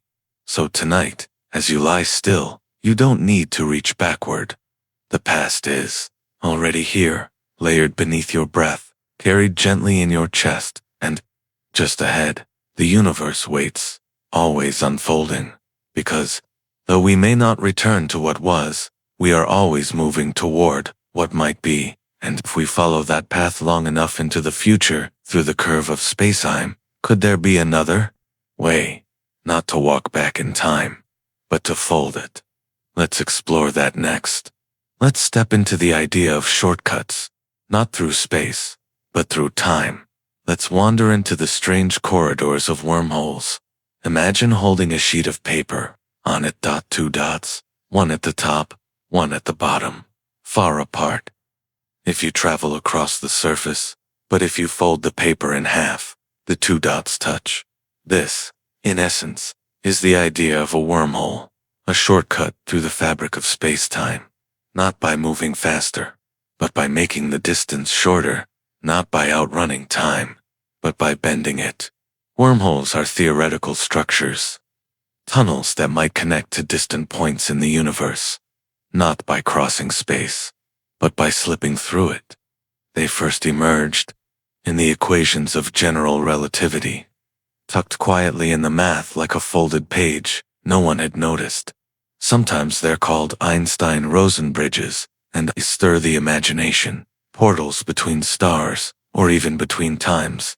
But are they real? Let's explore slowly. In theory, a wormhole could link not just two places, but two moments. One mouth here now, the other far away, and later, or earlier. If you could hold a wormhole open and step through, you might find yourself not just somewhere else, but somewhere else. The universe would not have changed while you crossed, only your location in time. It sounds fantastical, but the equations allow for it. And yet nature doesn't offer easy passage. The first problem is stability. Wormholes, if they exist, are fragile. They tend to collapse before anything can pass through. Their throats pinch shut, almost instantly, snapping the bridge closed. To keep them open, you'd need something strange. Negative energy, not just low energy, less than zero. Exotic matter that resists collapse, that stretches space outward instead of inward. We don't know if such matter exists in large amounts. We've seen hints of it in quantum fields. Brief fluctuations, tiny anomalies, but no stable source has yet been found. Still, the possibility remains. The second problem is paradox. If you could step into a wormhole and emerge in the past, what would stop you from changing what already happened, from creating contradictions? Once again, the grandfather paradox returns, looping through causality like a knot. Some physicists believe nature would protect itself, that any attempt to change the past would somehow self-correct. Events would bend to preserve consistency. Others believe the universe might simply split, a new timeline unfolding with your presence in it, leaving the original untouched. No one knows for sure, but even without paradoxes, there's a deeper wonder in the wormhole because it reveals something subtle and profound, that space and time are not fixed. They are not barriers, they are structures, bendable, flexible, alive, and, if we could understand the rules deeply enough, we might not need to travel faster than light. We could instead find paths where the distance is different, not like roads, but like folds, not like tracks, but like tunnels through the unseen. Now, imagine lying in a quiet room, the ceiling above you steady, the air still, the lights dim, but beneath you, beneath your skin, your spine, your breath, spacetime hums. You are resting on a fabric that may contain loops, shortcuts, folds beyond measure. You may never see them, but you are within them always. And, if wormholes do exist, they might not be large. They could be microscopic, flickering in and out of existence in the quantum foam. Tiny bridges vanishing before they can be crossed. Or they might be vast, spanning galaxies, hiding behind event horizons, or drifting in dark places we haven't yet reached. They could be stable or fleeting, natural or built, benevolent or indifferent. We simply don't know. But what we do know is this: the math allows it. The physics does not forbid it. And the idea points us toward a deeper understanding of time itself. Wormholes remind us that distance is not just about miles or light years. It's about the shape of space I am in. If we could shape it differently, we might move through it in ways that seem impossible now. And that brings a quiet comfort. Because even if we never walk through one, even if no tunnel ever opens before us, the mere possibility expands our idea of what time could be. Not a line, not a trap, but a space to be shaped. And perhaps as we look deeper, we'll find that time flows in one direction, for a reason. That there's an arrow. A pull set not by space, but by entropy. The tendency of the universe to go from order to disorder, to scatter, to unfold. Let's follow that thread. Next, let's ask, why does time move forward at all? And what does it mean at the deepest level when things fall apart? Let's begin with something simple. A teacup, perfectly still on the edge of a table. Now, imagine it falls. You hear the crack, the scatter, the final hush, porcelain in pieces. But you never see those shards rise, return, rejoin. Why? What stops time from running in reverse? The answer lies in something quiet and powerful. A principle that hums beneath everything you do, everything you see. Entropy. It's not a force, not a particle. It doesn't push or pull. It measures possibility. More specifically, it measures how many ways something can be arranged and still be considered the same. A neat room has low entropy. Every pillow in place, every book aligned. There are only a few ways for everything to be just so. A messy room has high entropy. Books sprawled, blankets curled, socks on chairs. There are countless ways to be disordered, and the universe left to itself tends toward more disorder, more randomness, more options. This is not chaos. It's natural, expected. Statistical things move from unlikely to likely, from precise to probable. This is the second law of thermodynamics, that in any closed system, entropy increases over time, and with that increase comes the arrow of time. You see, most laws of physics are time-symmetric. If you reverse the equations, play the motion backward, they still work. A planet's orbit, a pendulum swing, a bouncing ball, all obey the same rules in either direction. But entropy breaks this symmetry. It gives time a direction, from ordered past to disordered future, from structure to scatter. Not because things can't reverse, but because it's overwhelmingly unlikely. Imagine the teacup again, in shards on the floor. Technically, it's not impossible for all the atoms to come back together, to leap upward, to return to form. But the number of ways for it to stay broken vastly outnumbers the ways for it to be whole. So, it stays broken, and entropy rises. Asterisk, it's the same with memory. You remember the past, not the future, because your brain is a system that records increasing entropy when things change from simple to complex, from still to moving, from quiet to noisy. You notice, you can't remember what hasn't been written, and the universe writes in the direction of entropy. This idea runs deep. It's why ice melts, why smoke disperses, why stars burn through fuel, why your coffee cools. It's why your body ages not all at once, not in every cell, but in the slow drift toward less order, more spread, a scattering of energy, a soft letting go. Entropy is not a villain. It doesn't destroy. It opens. It makes new combinations possible. It allows stars to shine, atoms to bond, life to emerge. It drives the great wheel of chemistry, biology, thought. It moves us forward, not with a push, but with permission. And so time moves with it. You feel it not as an external rule, but as a deep rhythm in breath, and hunger and memory, and change in seasons and decay. Entropy whispers, keep going. There is more. There is difference. There is possibility. And yet some places resist. Black holes, for example, have entropy, but of a very strange kind. The more mass they swallow, the more entropy they contain, and their entropy is proportional not to their volume, but to the surface area of their event horizon. This challenges everything. It suggests that information, the fine-grained details of matter, may be encoded on surfaces, not volumes. That entropy is a kind of shadow, a boundary. Some physicists have even wondered, is the entire universe like this? Is reality a kind of hologram where the true order is written on the edge? We don't know, but we do know this. Asterisk, wherever you look, entropy is rising. From the birth of stars to the cooling of galaxies. From the moment of the Big Bang to the breath you're taking now, entropy is the deep engine of time, and tonight, as you lie still, you can feel it, not as decay, not as loss, but as drift. The drift from known to unknown, from what has been to what might be. It is not something to fight. Asterisk, It is something to float within, because it gives you change.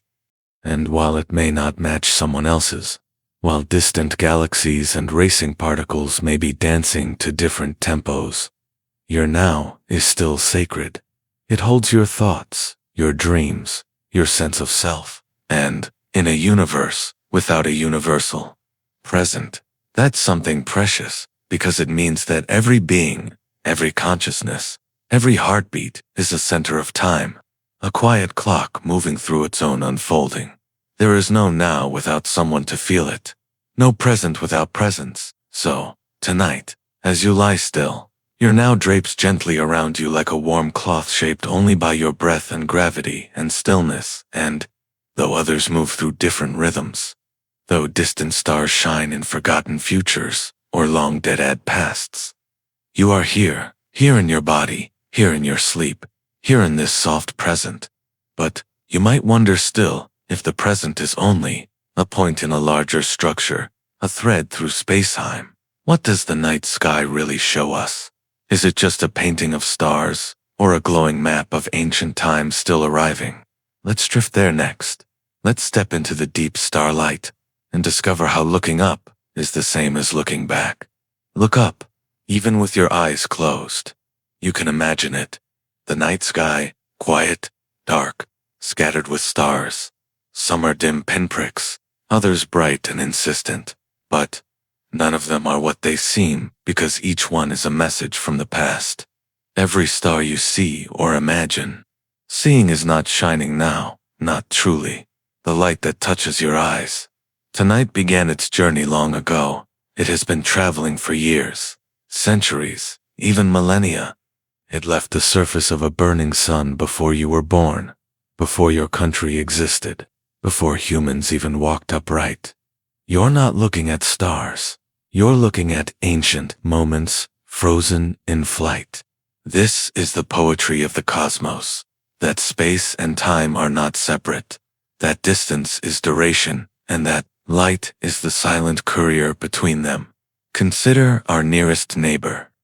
The moon. Its light takes just over 1 second to reach you. When you see it glowing, you're seeing it as it was 1 second ago. Sunlight takes 8 minutes, so when you feel its warmth on your skin, you're basking in something that happened 8 minutes in the past. The nearest star beyond the sun, more than 4 years.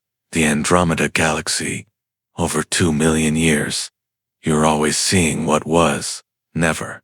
What is. The universe does not present itself in real time. It tells its stories slowly, beam by beam, photon by photon, like a whisper that travels far and never turns back. And this isn't just poetic, it's measurable. Astronomers don't just see stars, they see history. They can study the early universe, not by guessing, but by looking.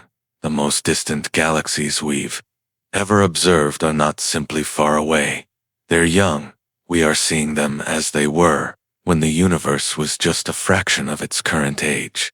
The James Webb Space Telescope, peering deeper than ever before, captures light that began traveling over 13 billion years ago.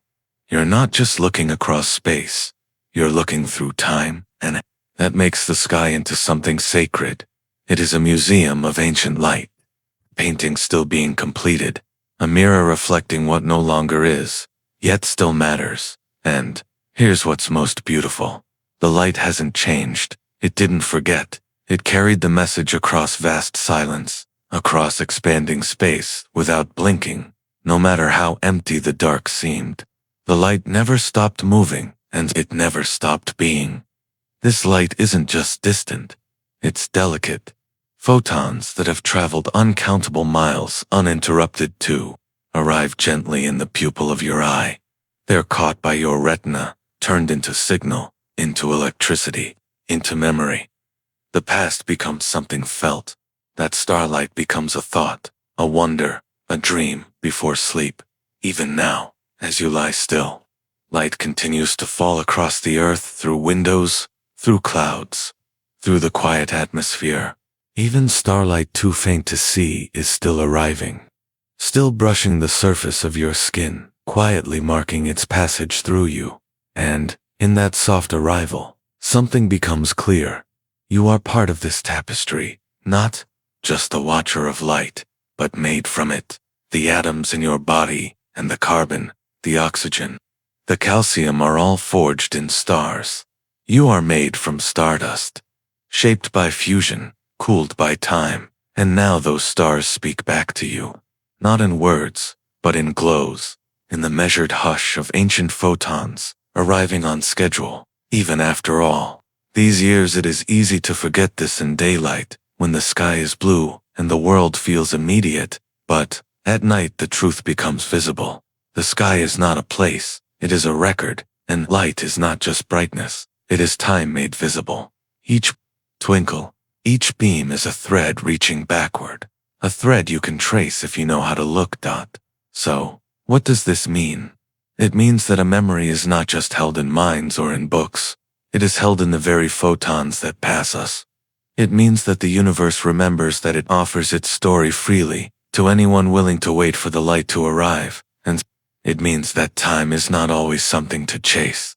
Sometimes you just need to stand still and let it find you. So, tonight, as you lie in stillness, know that you are surrounded by the past. It is not gone, it is not lost, it is arriving softly in the form of light, and with that knowledge comes a quiet invitation.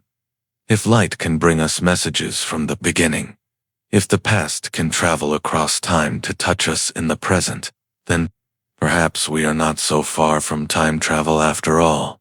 Perhaps we are always moving forward gently, but never alone. And if time can flow like this, can stretch and shimmer and fold and fade, then perhaps we are all already travelers. Let's follow that idea next. Let's ask a new question. Are we time travelers already? Not by machine or miracle, but simply by living. You don't need a spaceship to travel through time. You're doing it already. Every moment, every breath, every blink, you are moving forward softly, silently, carried by time itself, without the need for engines or light-speeded leaps. You are a traveler, not through space, but through something deeper, through the unfolding fabric of existence. Time is not something you watch, it's something you move within, like a current beneath a boat, like air through your lungs. The world around you changes. The moon waxes and wanes, leaves grow and fall, cities rise and age, and you change with it slowly, gently.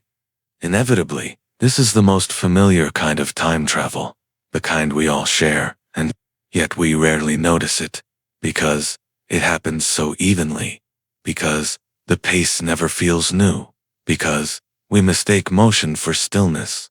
But look closer. You're not the same person you were a year ago, not even the same person you were this morning. Your cells are turning over, your thoughts are folding in new shapes, your memories are rearranging the furniture of your mind. You are in every way that matters in transit, from the child you once were to the story you have yet to become. And in that realization, something shifts. Time travel isn't a rare event. It's the default condition of life. Each second a departure, each hour a journey, each lifetime a passage. And still we ask, can we time travel as if we aren't already doing it together, quietly, still? The longing behind that question is understandable, because what we really want when we dream of machines and wormholes is control. To choose when, to pick the destination, to leap forward and see what becomes of us, or to fall back and hold something we've lost. But control is different from movement. And while we may not steer time like a ship, we still ride its tide, and the direction always forward. Entropy ensures this. The arrow of time keeps us facing ahead, not because the past is gone, but because the present keeps unfolding. You don't return to yesterday, but yesterday returns in memory, in scars, in photos, in laughter. It stays with you, woven into who you are and the future. You're building it even now, with your stillness, your rest, your dreaming mind. Every breath you take is a bridge from now to next. Every decision plants a seed in soil. you haven't yet touched. And so in every sense that matters, you are walking through time, not just aging, but traveling. What makes this journey special isn't speed, it's awareness. To notice that you're moving, to realize that each moment you live was once the future, and each future moment will soon become your past. Even the act of listening of drifting into sleep with these thoughts is time. Travel because your mind is leaping, exploring ideas, far from where your body lies. You're imagining other times, other selves, other versions of now, and that too is a form of travel, not through spacetime's fabric, but through possibility. Time travel then is not just physics, it's perception, it's memory, it's imagination. When you remember your childhood, you're visiting a landscape no one else can see. When you imagine yourself old, wise, slow, glowing with experience, you are stepping into a world not yet written. Your brain is a time machine, your heart a compass, and the light from stars, messages from long ago, surround you on your way. So, what are we to do with this realization? To know that we are time travelers, not by force, but by nature, perhaps? The answer is simple. We notice, we slow down, we carry the past with kindness, we walk into the future with curiosity, and we understand that time is not something to race, it is something to ride, to feel, to shape, and this too is profound. You're not traveling alone. Everyone you've ever known is on this journey. Every living thing, every drop of water, grain of sand, beat of music, we're all drifting together on parallel paths, woven close or far, but always forward. And while the rate may differ, a clock here, a satellite there, an aging tree, a dreaming child, the direction remains the same. You're walking into what comes next. You always have been, but now you see it. And perhaps that is all we ever needed. Not a machine, not a portal, not a quantum gate, but awareness. So, tonight, as you lie still, a traveler between breaths, between memory and dream, know that your journey through time is not small, it is not quiet, it is extraordinary, and the light that guides you, the photons from distant stars, the warmth of your present self moves with you, which brings us to a deeper, more mysterious place. Because if light is your constant companion, what about the light within? The kind that pulses through you, not from galaxies, but from cells. Let's drift into that next. Let's explore the light inside your body and how it might carry its own sense of time.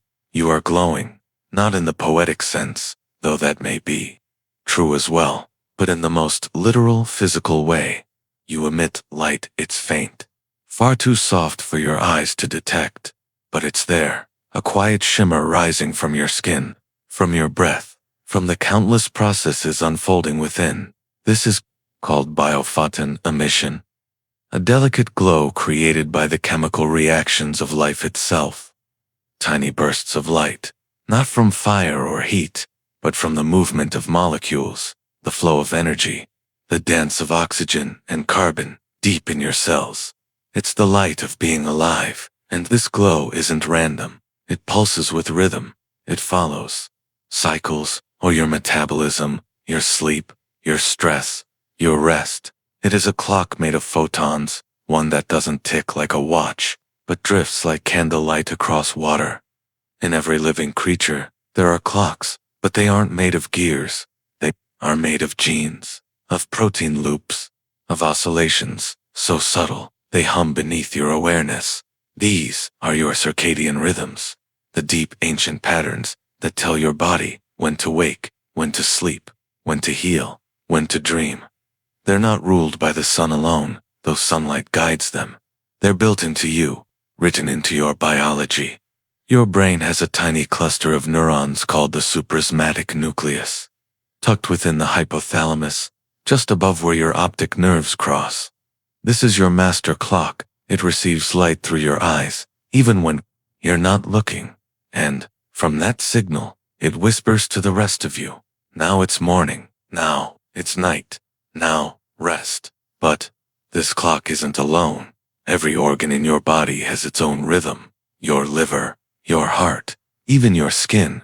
And these clocks keep time, not with ticks, but with genes that turn on and off. Proteins that rise and fall. Waves of chemistry that move. Like tides. You are in this way a symphony of timekeepers. And the light inside you. Those biphotons, those cellular pulses may help them stay in sync. Some researchers believe this light acts as a signal, helping your body's parts communicate.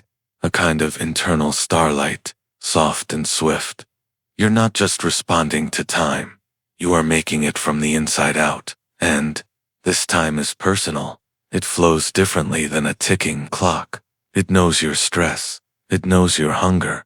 It knows the gentle shift that comes when your eyes close for sleep.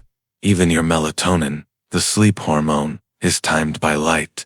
When the world dims, your brain begins to release it. A signal like dusk in your bloodstream, and you feel it. The slowing, the softening, the pull toward dreams. This internal rhythm has guided life on Earth for billions of years, before cities, before electricity, before calendars. It's why plants open their petals at dawn, why animals migrate, why you feel jet lag when your body's clock falls out of step with the sun. You're part of this long story, a thread in nature's great timing. But here's something even more profound.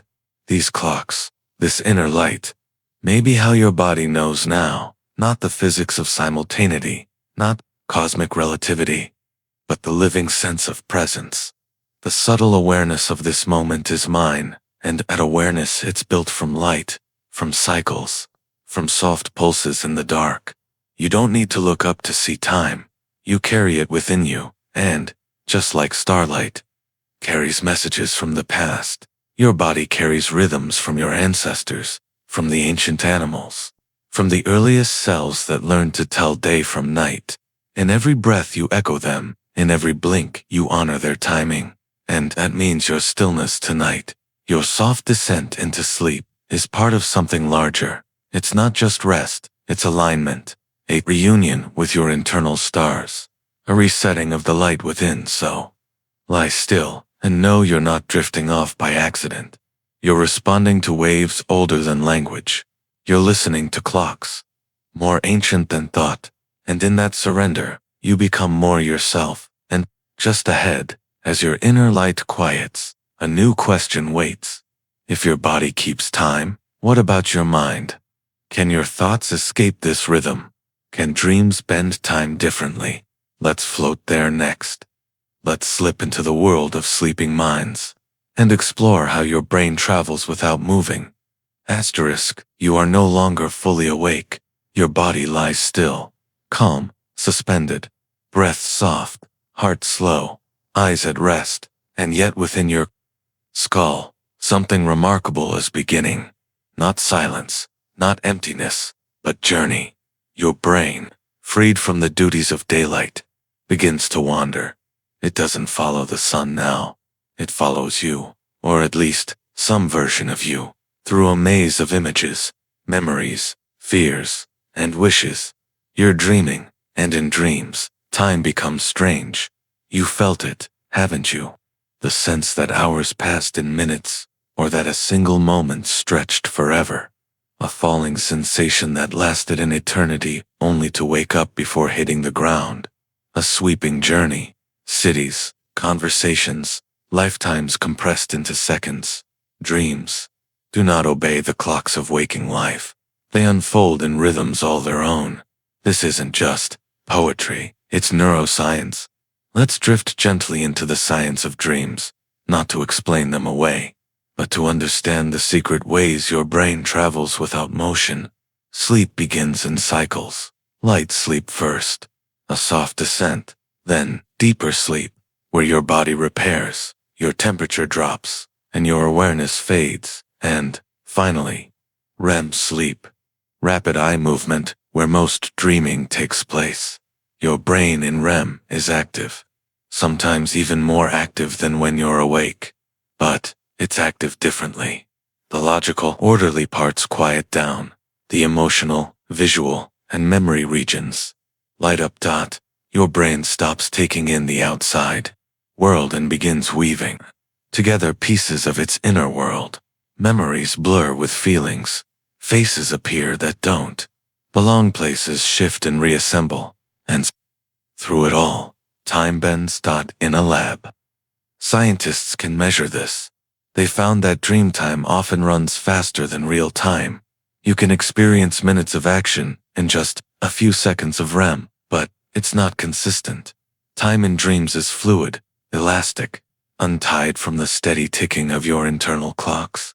This is because dreams aren't built on external input. They're constructed from memory, emotion, and association.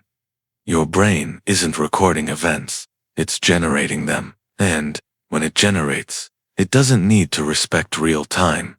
Imagine a story told not word by word, but image by image, each one linked by feeling, not sequence. That's how your dreaming mind works. And this makes dreams a kind of time travel, not through physics, but through experience. In dreams, you visit your childhood bedroom. You talk to someone long gone. You witnessed futures that haven't happened. You do not move through time, but time moves through you. And, more than that, your brain learns in dreams. It processes the day. It strengthens memories. It loosens the knots of stress and fear. This is called memory consolidation, and it's one of the gifts of sleep. Your brain replays moments, not like video, but like watercolor. It reshapes what matters. It decides what to keep, what to let go, and sometimes it weaves those threads into dreams, trying them on in new forms, exploring what might have been or what could still be. Even more mysterious is this: your sense of self in dreams often dissolves. You become someone else, or many people, or just a watcher floating unseen, unnamed. Time and identity drift apart.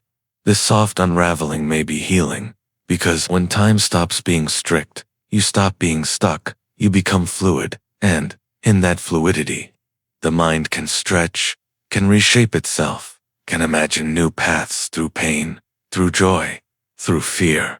This is one reason dreaming matters. It's not an escape, it's a return to yourself, to your memories, to a deeper rhythm beneath the surface of the day. And while we don't yet know all the functions of dreaming, we do know it's universal. All humans dream, most animals too. And, perhaps in that dreaming, there is something like a shared language, an ancient one older than speech, a language that doesn't use words or grammar, but light, feeling, shape, and motion. A kind of internal cosmos, vast, personal, unfolding, and, here's a thought, soft and strange. Maybe time in dreams is how the soul remembers, not in hours or days, but in colors, in touches, in stories without clocks. You wake, and most dreams fade, but some stay. A moment, a sentence, a sense, and that trace lingers like starlight, a photon from the night before, still glowing. So, tonight, as you sleep and your mind begins its quiet travel, remember, you're still moving through time, but now the rules are yours, and ahead deeper in the dream lies something even stranger. Your dreaming brain can sometimes know it's dreaming. And, in that knowing, in that lucid clarity, you may find something beautiful, a moment when you hold time. Let's visit that next. Let's drift into the lucid dream and ask what it means to be awake inside the dream. Something feels different. You're inside a dream, a hallway that bends, a beach that glows, a conversation with someone long gone, and then softly it happens. You know this isn't real. That your body is asleep, that this sky above you was painted by your own brain, but, instead of waking, you stay. This is lucid dreaming, a state where you become conscious within the dream, not fully awake, not fully asleep, a twilight of awareness floating between two worlds, and this strange in-between, time becomes something you can touch. It doesn't stop, but it listens. In lucid dreams, people often describe bending time, making moments last longer, or slowing the fall of a dream sunset, as if willing the clock to breathe slower. Of course, your brain isn't actually changing physics, but within the dream, where perception is everything, you are the storyteller, and that means you get to shape the tempo. Lucid dreaming is rare, but not unreachable. Many people experience it a few times in life. Some train themselves to enter it more often. It begins often with a question: am I dreaming? This question asked during waking hours can carry into dreams, and when it lands there, when you ask it in a world that isn't real, and your mind opens a door, the dream stabilizes, and you're suddenly present, not just as a passenger, but as a pilot.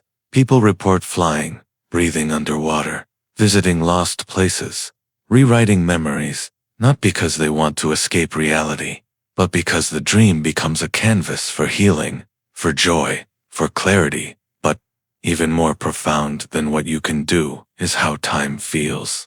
Some describe hours of dreaming compressed into minutes of real time.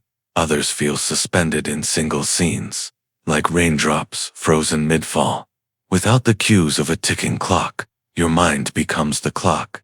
And, in this freedom, something ancient returns. The sense that time is not just linear, that it's circular, spiral, dreamlike. You may revisit the same dream space again and again. A forest, a street, a house with infinite rooms. These become inner landmarks, places your mind remembers how to return to. And each return carries you deeper, not just through imagination, but through self. Because lucid dreams often reveal things, not in words, but in metaphors. You meet your fears. You meet versions of yourself. You ask questions and watch how the world answers. What makes this powerful is not that it feels real, but that it feels chosen. In waking life, time sweeps you forward, but in a lucid dream, you stand still and watch time circle you like a tide. You breathe slowly. You feel the gravity of the moment, and within that calm, you may discover something quietly profound. That time, at its deepest level, is not just about clocks, or stars, or entropy, but about presence, about how deeply you are here right now, even if now is made of dreams. Lucid dreaming is a gift, not because it grants control, but because it grants awareness, and awareness is what makes time sacred.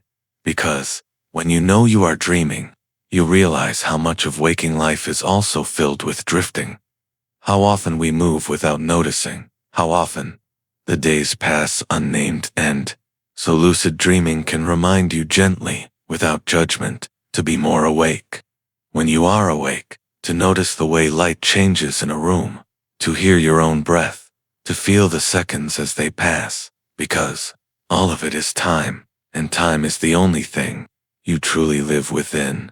Even now as you listen, you're making your own dreamscape. These words, these ideas, they're not just sounds, they are building images in your mind and a chamber of stars, a soft clock, a doorway to something timeless. You don't need to fly to touch wonder. You only need to notice. And, in dreams, especially lucid ones, notice becomes everything. Some lucid dreamers find healing there.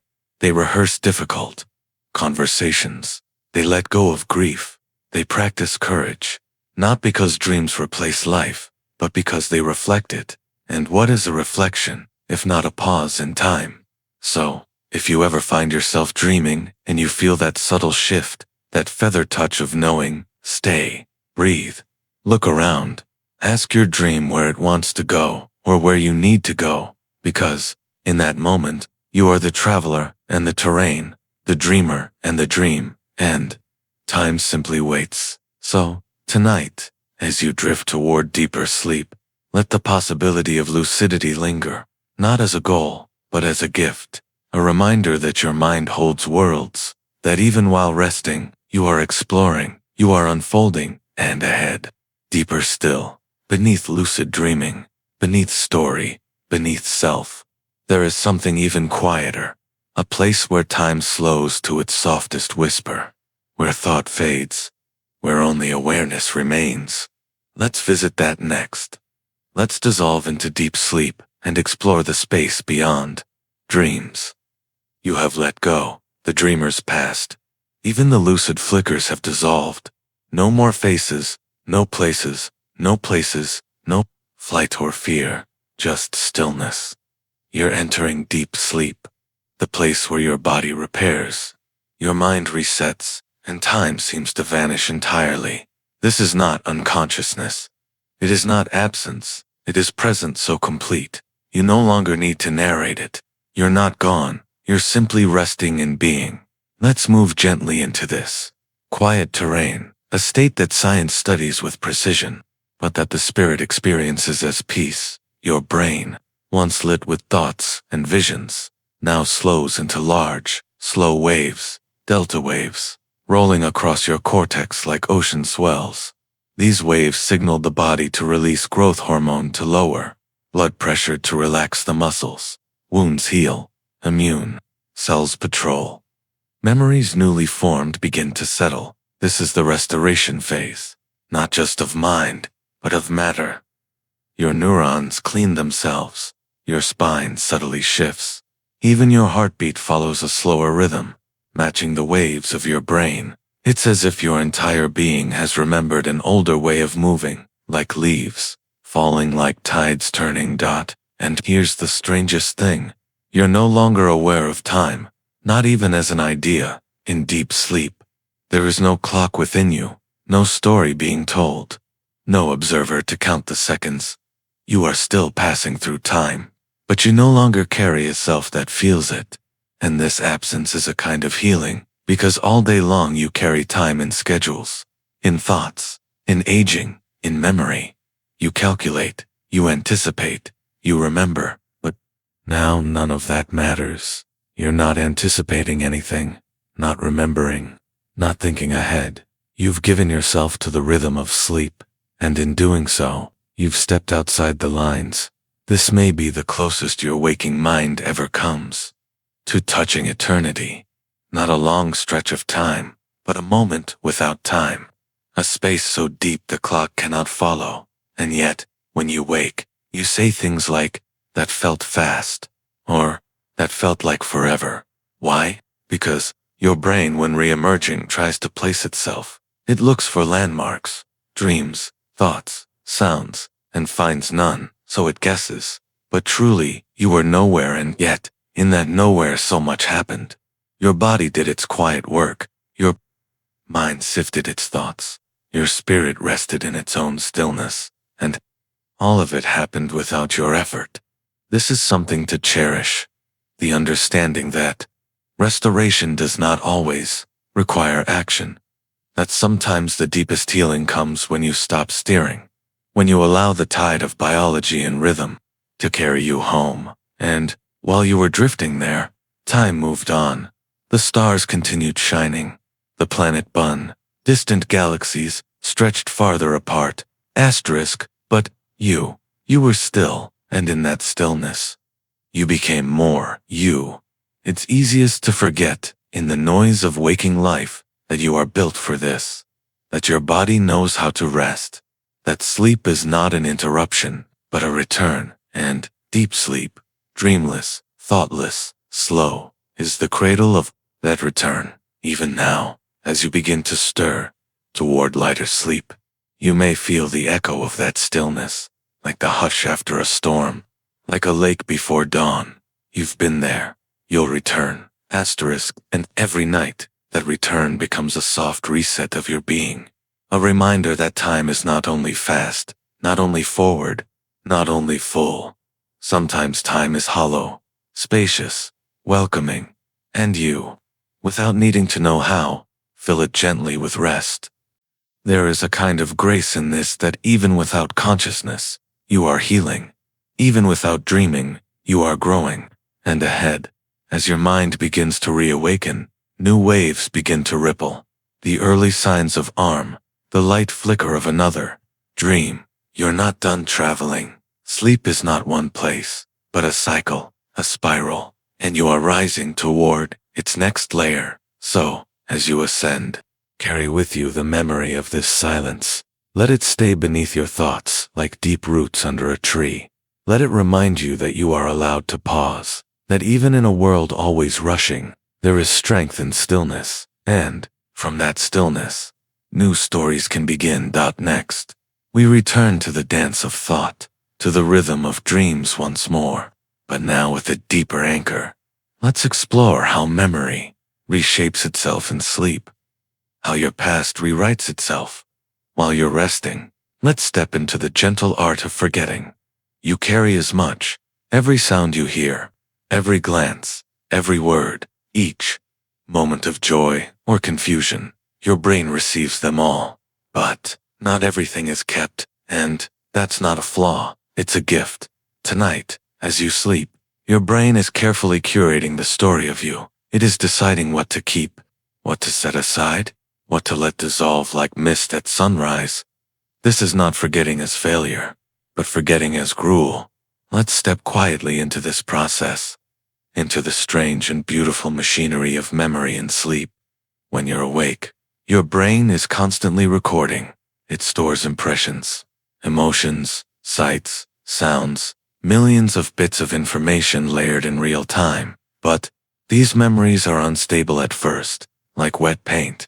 They need drying time. They need reinforcement. And that happens when you sleep, especially during sleep and REM. Your brain replays certain patterns of activity, reactivating the same circuits that were used during the day. It's as if the brain is rehearsing, reinforcing what matters, strengthening the bridges between neurons. This is called memory consolidation. But here's the secret half of that process.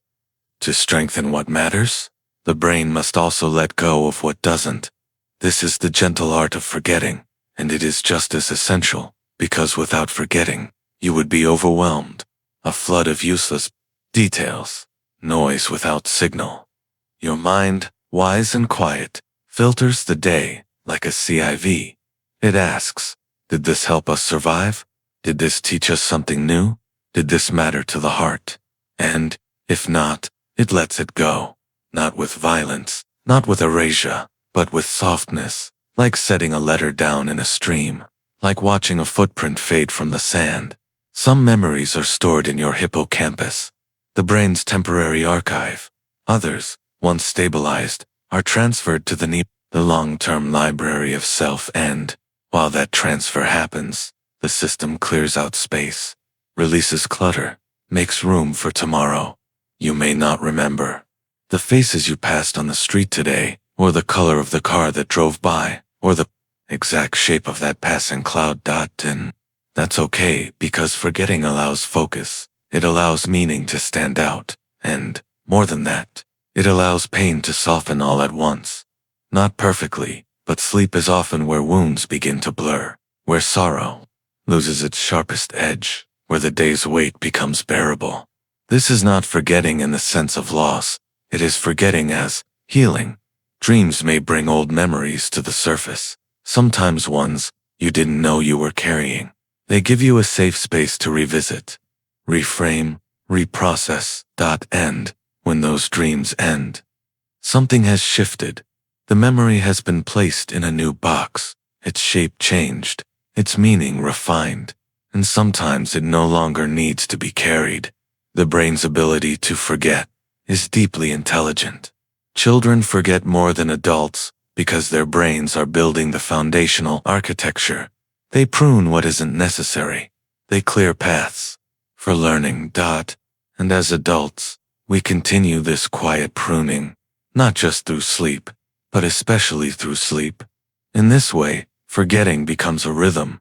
Hold, release, remember, let go, and, with each night's passage, you become a slightly different version of yourself, not by reinventing completely, but by refining, clarifying. You are the artist of your own memory, even when you don't realize you're painting. And sleep is your studio. Some memories are carved deep. They resist forgetting. They live in the bones of who you are. But others can fade, and fading is not weakness. It is how you make space for new light, new love, new thought. So, tonight, as you lie in this quiet place, know that your mind is not idle. It is sweeping, it is tearing, it is choosing, and its choices are not random. They are deeply shaped by meaning, by emotion, by connection. You may wake not knowing all that was done, but you'll feel the difference a little lighter, a little clearer, a little more now, and perhaps in letting go. You've made room for something new to be learned, because memory and forgetting are partners, and both are essential for learning, growth, and understanding. So, next, let's drift forward into how sleep prepares the mind for tomorrow. How your resting brain becomes ready again to explore, to wonder, to remember anew. Let's walk into the landscape of learning and see how the night plants seeds for the morning.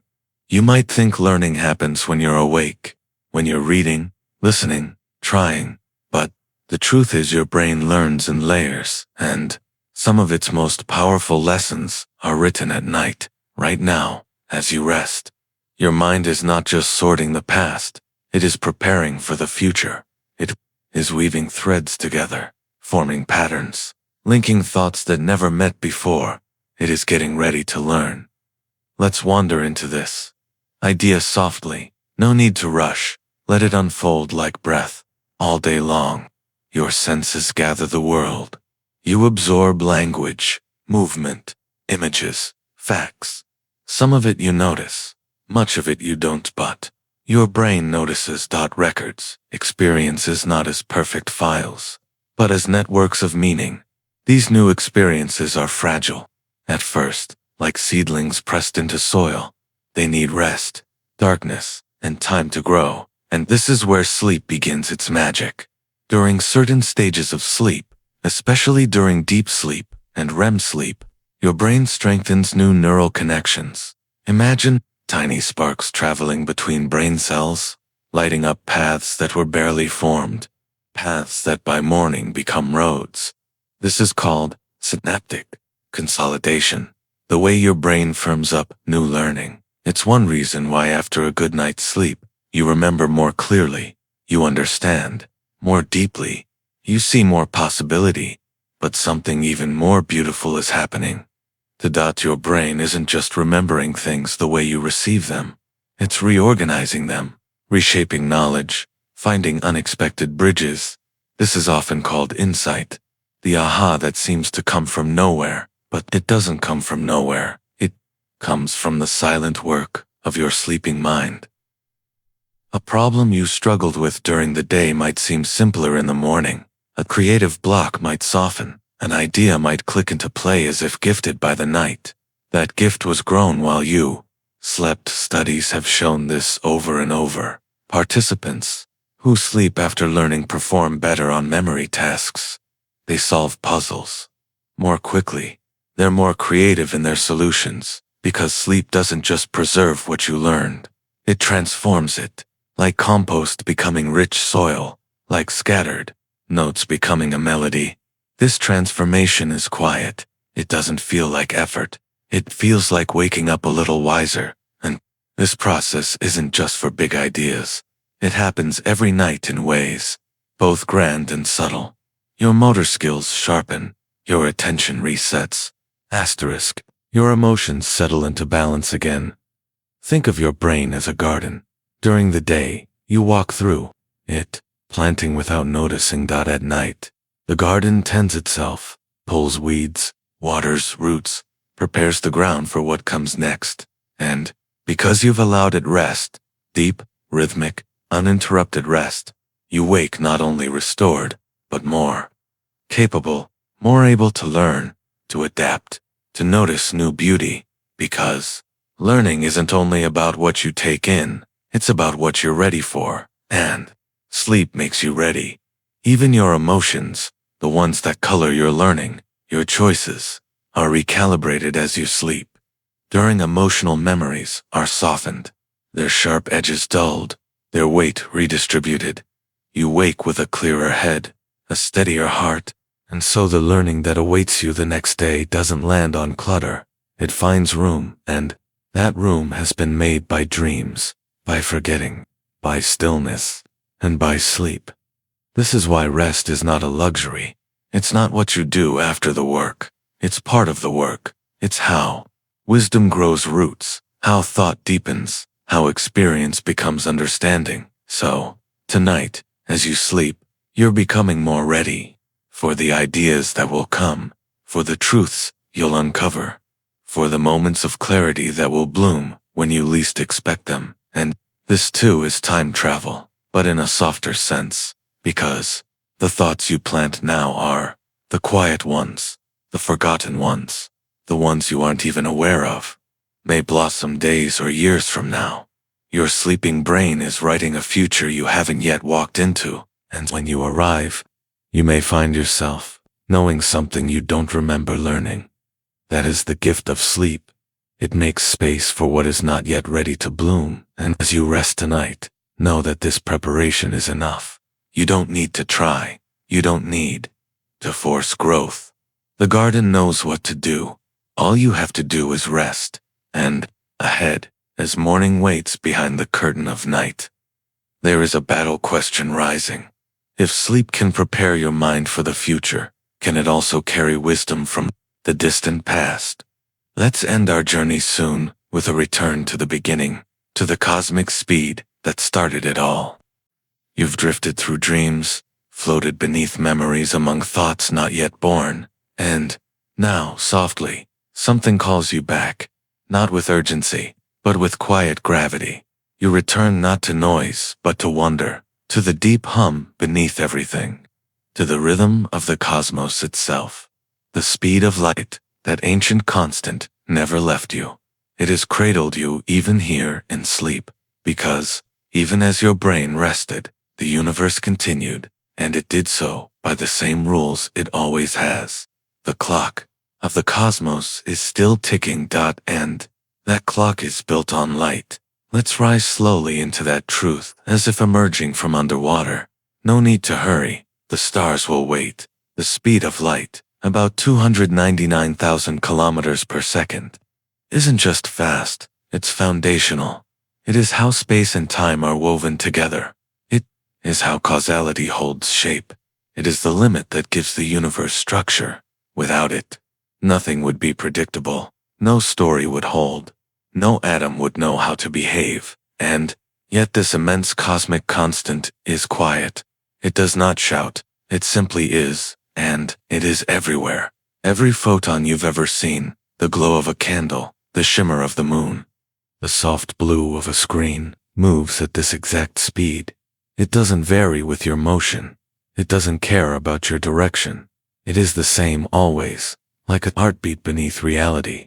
This constancy is what allows time to exist, and not just time, but your sense of time, because time is relative. It flows differently for different observers, but the speed of light, it remains the same. This contradiction, this strange symmetry, is what Einstein saw so clearly, and it changed everything, because from this single constant the rest follows. If light speed doesn't change, then time must and space must. And together they become spacetime, a fabric that bends, stretches, curves around gravity. You're lying on that fabric now. You always have been, even in your sleep. You've been moving through it, even in your dreams. Light was crossing your body, photons from distant stars touching your skin, your pillow, your eyes. They took thousands of years to get here, and now, without asking, you carry them forward. Because the universe, for all its vastness, meets you in the smallest places, in the pause between breaths, in the photons that left a dying star before your ancestors were born. Light tells time. Astronomers don't just look at stars, they look at when those stars were, because every beam of starlight is a message from the past. And so, even as you lie still, you are bathed in history. The light from a galaxy a million years gone touches your cheek like a lullaby with no words, and you dreaming, resting, becoming are part of that same story. The atoms in your body once danced in those distant stars, the iron in your blood, the calcium in your bones, the carbon that gives your brain its thought. All were forged in cosmic fire, and yet here you are, soft and human, listening. Time moves forward, but in this moment you return not to the beginning, but to the awareness of it, and that awareness is powerful, because now you understand you are not separate from the universe. You're not watching it from the outside. You're woven into it. You are a measure of time. You are a reflection of light and sleep. This nightly journey inward is a return not just to rest but to rhythm. Your body, your brain, your thoughts and dreams. They all follow the laws that stars obey. Gravity, thermodynamics, light speed. It may seem abstract, but it's not. The reason you age, the reason you forget, the reason you need rest, the reason time feels real to you, all of it flows from that fundamental truth. Light moves, and everything else follows. Even your heart pumping gently as you lie still is bound by this constant dot. So, you are not small. You're not lost in the stars. You're made of the same notes they sing, and as you wake or drift deeper, or rest in the quiet between thoughts, you carry this rhythm with you, a kind of cosmic clock beating softly behind the noise of the day. You may not always feel it. You may forget in traffic, in screens, in chores, in conversations, but it will always be there waiting, whispering, offering you a center in a world that spins. So, tonight, or whenever this finds you, let this truth settle. You're timeless and still passing through time. You're light, and you're watching light move. You're part of something ancient and something just beginning. Ahead, in our final chapters, we will ask, if time has a beginning, could it also have an end? And, if so, what does that mean for a universe that carries us so gently through the dark? Time has always moved forward for you. From your first breath, you've drifted along its surface, hour by hour, day by day, season by season. But, now, with the night soft around you, you wonder something deeper. Does it stop? Does time have an edge? A moment when the ticking slows and ceases? And, if it does, what comes after? Let's let this question unfold slowly, like a horizon emerging from fog, because time, for all its familiarity, remains one of the universe's deepest mysteries. We measure it with clocks. We feel it in aging, in memory, in the turning sky. But what is it? Physicists describe it as a dimension woven into the fabric of space. Together they form spacetime, which bends and curves under the weight of matter and energy. Time in this view is not an independent arrow dot. It's more like a thread pulled taut by gravity, twisted by motion. It doesn't flow at the same speed everywhere. It slows near black holes. It speeds slightly on mountaintops. It isn't fixed. It's responsive, but still, it moves. And we age and stars die and galaxies drift farther apart. Which brings us to a quiet possibility that time, like all things, might one day end. Let's begin with the Big Bang, the moment our universe began, not just a burst of matter, but the birth of time itself. Before it, there was no before, no clock, no change, no direction. Time started with the universe, and since then it's been expanding. A balloon, stretching, carrying galaxies away from each other, cooling, evolving, slowing. But what happens next? Some theories imagine a big crunch and a reversal. Gravity pulling everything back inward, collapsing spacetime into a dense point. Time might run backward or stop. Others suggest a big freeze, where expansion continues forever. Galaxies drift apart, so far that light can no longer reach us. Stars burn out, matter decays, and time stretches into a vast cold silence. Not a bang, not a crunch, but a fade. There's also the Big Rip, a dramatic scenario in which dark energy tears the fabric of spacetime itself. Galaxies, then stars, then atoms, all unravel. Even time disintegrates. But here's the thing. All of these theories are just that, theories. Because the end of time, like the edge of a shadow, can't yet be seen, and maybe it never will be. Because we are inside time. We can't step outside to observe its full shape.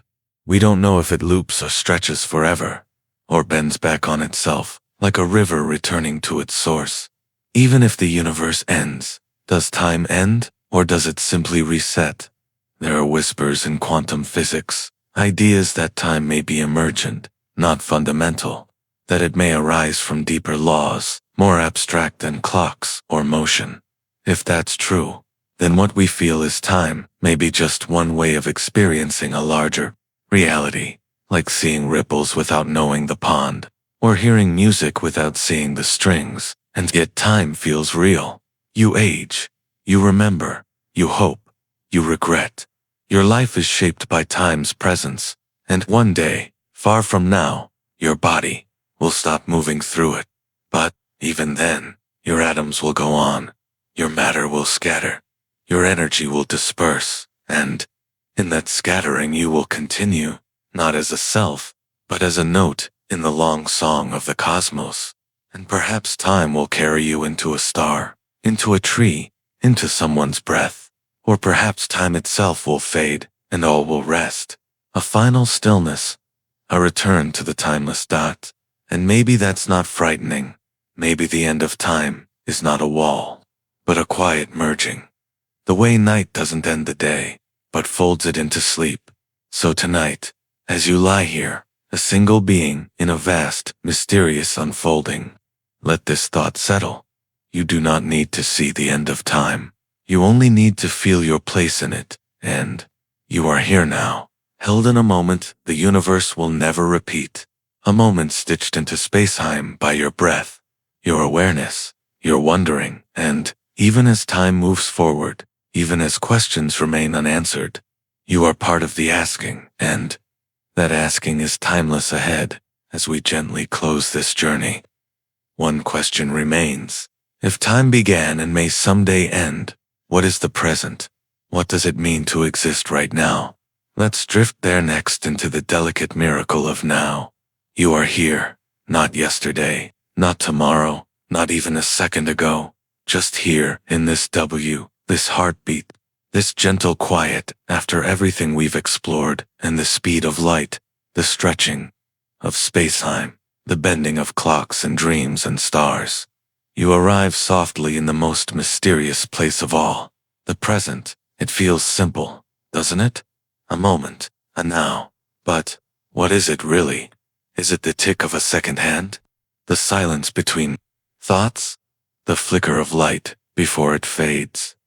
Science struggles with this question, because the present, this now you feel so clearly, is hard to define. Physics sees no universal present, no master clock ticking across the cosmos. What is now for you may be later or earlier for someone moving differently, far away. Einstein showed this time is relative. Each observer carries their own version of it, and so now becomes personal, subjective. But your experience, it insists on now. You don't live in the past.